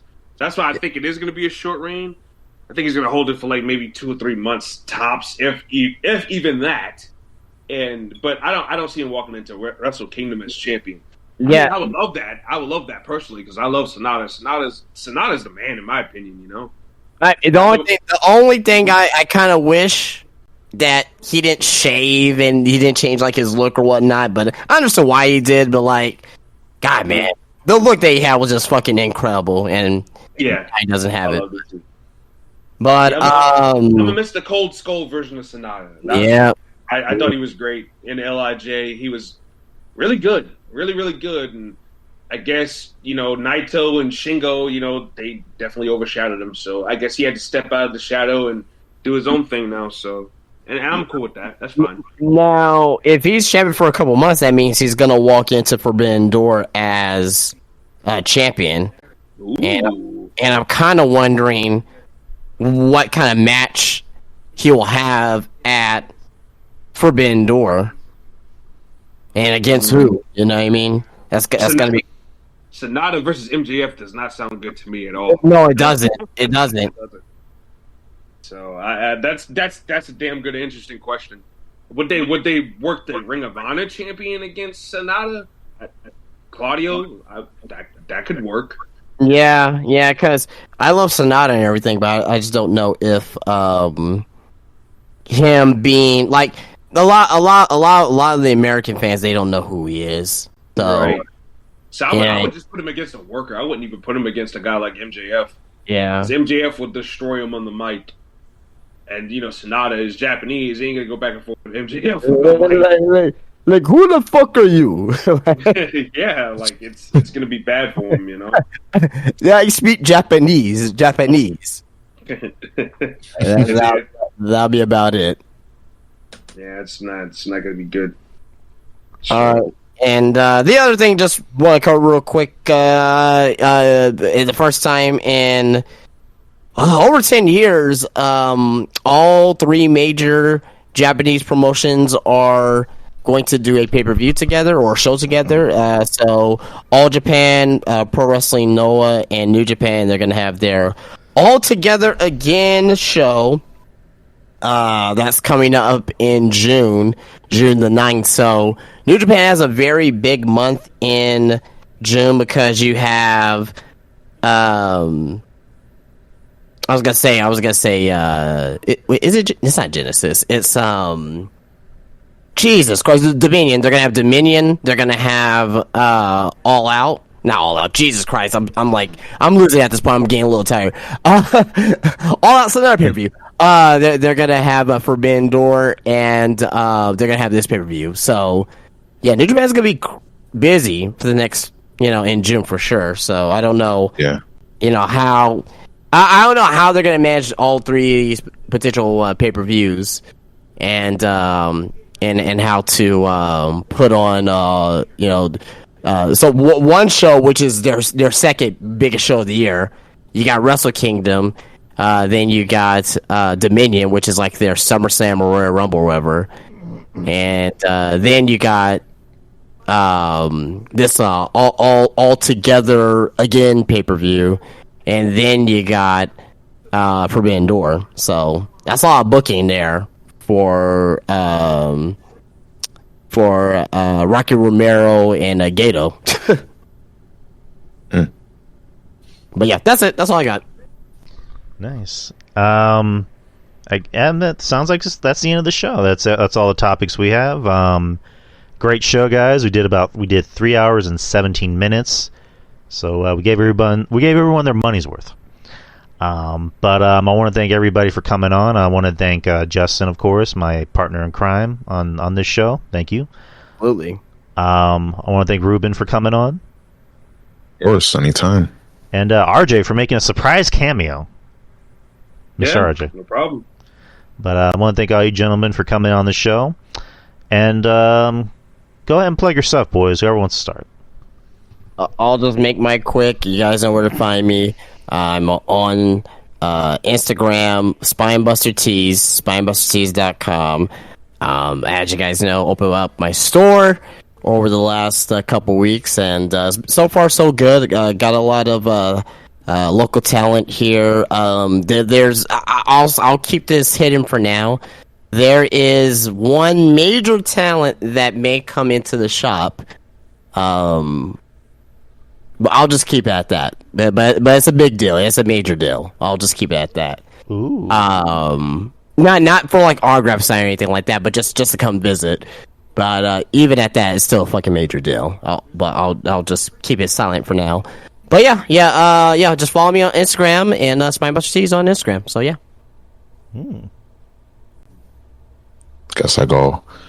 Yeah, follow me on the Twitters and the social medias. Mr. Ruben Prime on Twitter, Ruben Prime on TikTok, Ruben Prime Media on TikTok. Follow my podcast, Ruben Prime Podcast, and my After Dark show. I've been, in the works of, getting that started fairly soon. Knock on wood, by the end of the month. I just want to get episodes out before I put it out live. It's been something I want to do, and you guys inspired me, gave me an idea. Hey, where's Ruben Prime After Dark coming out? It's coming. And I ain't the only thing that's coming, but it's coming though. And again, Drew, I appreciate you having me on. Always, it's always fun. It's always a pleasure, and of course, with gotta give a shout out to the to the other gentlemen here, Justin, RJ. Appreciate you guys. You guys are entertaining as hell. Like you guys, Drew, everyone, listening. You guys are entertaining. I appreciate you guys. It's a fun show tonight. Thanks, man. Of course. Absolutely. Right back at you guys, too, man. You guys, the one thing I respect about this table right here is that we all bring something different and unique to the table, whether it's a business strategy or just a great aura about themselves and just comedy. There's always an element that one of us, are bringing to the table. Oh, yeah. And that's fun. That's fun. It makes for a fun, compelling show. And as an audience member, I can take a step back and I can enjoy a podcast like that where somebody's got something to give in a round table situation, kind of like we have right here. It definitely makes for a great show. Yep. Couldn't agree more.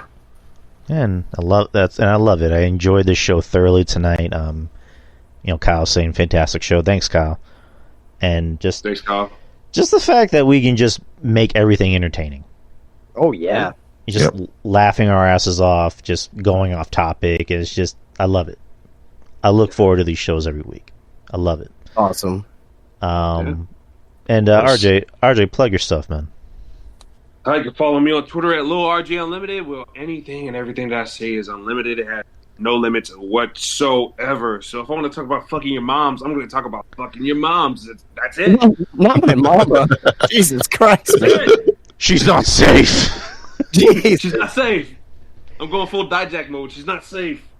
But you can follow me on there. RJ, the MILF and GILF hunter. I mean, you take motherfucker literally. Yeah, you damn right, motherfucker James. That's right. You can call me that. But RJ just shows up to a soccer game and he's like this, looks just scales everybody in the audience. Kane, Veronica, you're coming home with me. No ifs, ands, or buts about it. Oh my god.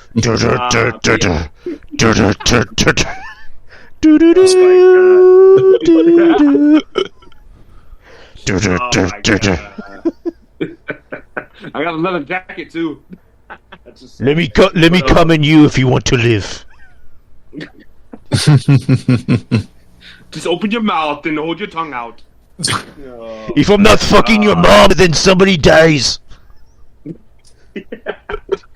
Don't make me go postal in this beach. Oh man. But yeah, mother with that mouth. Oh my god. Yeah, but you guys can follow me on Twitter. I'm quite busy on there. Sometimes I'll be catching certain notifications. Sometimes I don't, man. Everybody be tweeting at me at random times about basketball, this, that, and the other. It's crazy. But yeah, you can follow me on there. You can subscribe to our YouTube channel. I do. I don't have, but I help run a 2K call league. If anybody's interested in that, it's on my YouTube channel at the RTJXX. I post just about every other day on there because we have 4 different shows.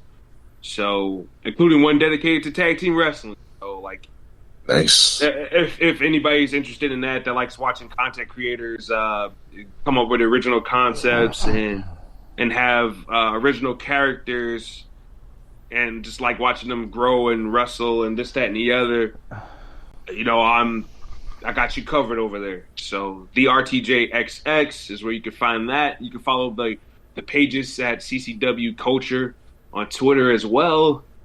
And we'll follow you back, and we put up cards and stuff like that a day or two before each show. So you have plenty of time to go, ooh, okay, this person's in action. A lot of my friends on Twitter, a lot of my friends, here locally are part of the roster and stuff like that. If anybody wants to be a part of the roster, anybody who has the game, WWE 2K22 or WWE 2K23, make yourself, upload it, we'll get it, and you can be a part of the roster. And it's just as simple as that. So, yeah, just hit me up on Twitter. If anybody has me on Instagram, I don't open my Instagram to a lot of people. It's very private. But, yeah, for those who have me on Instagram, though, to hit me up on there, too, if you guys want to join. So, yeah, we're taking in just about everybody, as long as you got a good rep and, just a good person, entertaining, but not causing any real outside of kayfabe drama, then, we'll let you in. So, it's just as simple as that. All right. And, where to find me. Oh, yeah, don't forget about the Patreon, too. Yeah, the Patreon. Patreon, $5. You can find me cutting jokes with Drew Yari. You can find Ruben Prime on there too. Yes, sir. Lending his great voice, to Drew Yari. So we all have a little piece of that Drew Yari puzzle there. You know what I'm saying? We're all in that. So, oh yeah, pay the $5. It's worth it, man. We got a lot of in-depth shows from all of our perspectives and everything like that, and it's very smooth. So yeah, if you guys want that, cough up the $5, man. You can't go wrong with that. $5, people. It's just $5. Like we need $5. Like it's not that much money, people. It's like not that much. It's not like Subway where they claimed it was $5 footlongs, but it was like $5.50. Like this is literally $5, people. You will get your money's worth. I do a show with RJ, like he just mentioned, Revenge of the Savage Nerds, and we'll be doing one pretty soon because we got a lot of shit to talk about. Matter of fact, we got a nice little interesting topic for our next show. So look for that. I do a show with Ruben. It's called Culture Attack, where it's not even really a wrestling show. It's more of a pop culture entertainment / what's going on in the world kind of show. And Ruben lends his sexy ass voice to this show. Yeah. And of course, I'm doing the Lord's work. I'm playing. I just want to, I always try to come on here when I can and, just talk wrestling. And then when we do the Patreon, it's just a way to, talk about the other stuff because, just got a lot. We got a lot to talk about with such little time. So it's like, right. Whenever I can get on with you guys, it's awesome. It's a gift. Right. So Culture Attack will be doing a new episode next Monday. Yes, so look for that to drop. I do a show with Jeff Lippman, Garden of Doom, which is a takeoff of his Garden of Doom show, and that show's usually monthly. It's usually just once a month because Jeff has like a million shows to do.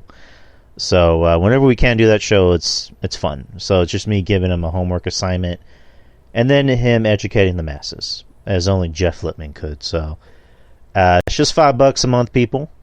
It's just $5. All it is $5.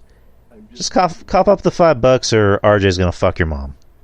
Like I don't make the rules, people. That's just that's RJ's policy. That's in his new contract. When we renegotiated his contract, RJ was like, "Can I fuck somebody's mom at least once?" That's right. And if I can't get to her, Dijak will. Okay. And if Dijak won't, Prison Dom will. So it goes down in that order, just like that. So, she better hear me. You better hear me. You better hear me and hear me clearly. Cough up the $5. And Ruben just wants some titties. He just wants some titties in his face. That's all he wants. Yes, I want some titties. Yeah, I want some titties, and I want someone to sit on my face. That's all I want. So that makes for a great night and a great morning. Oh yeah. Justin was simple. He just wants crack.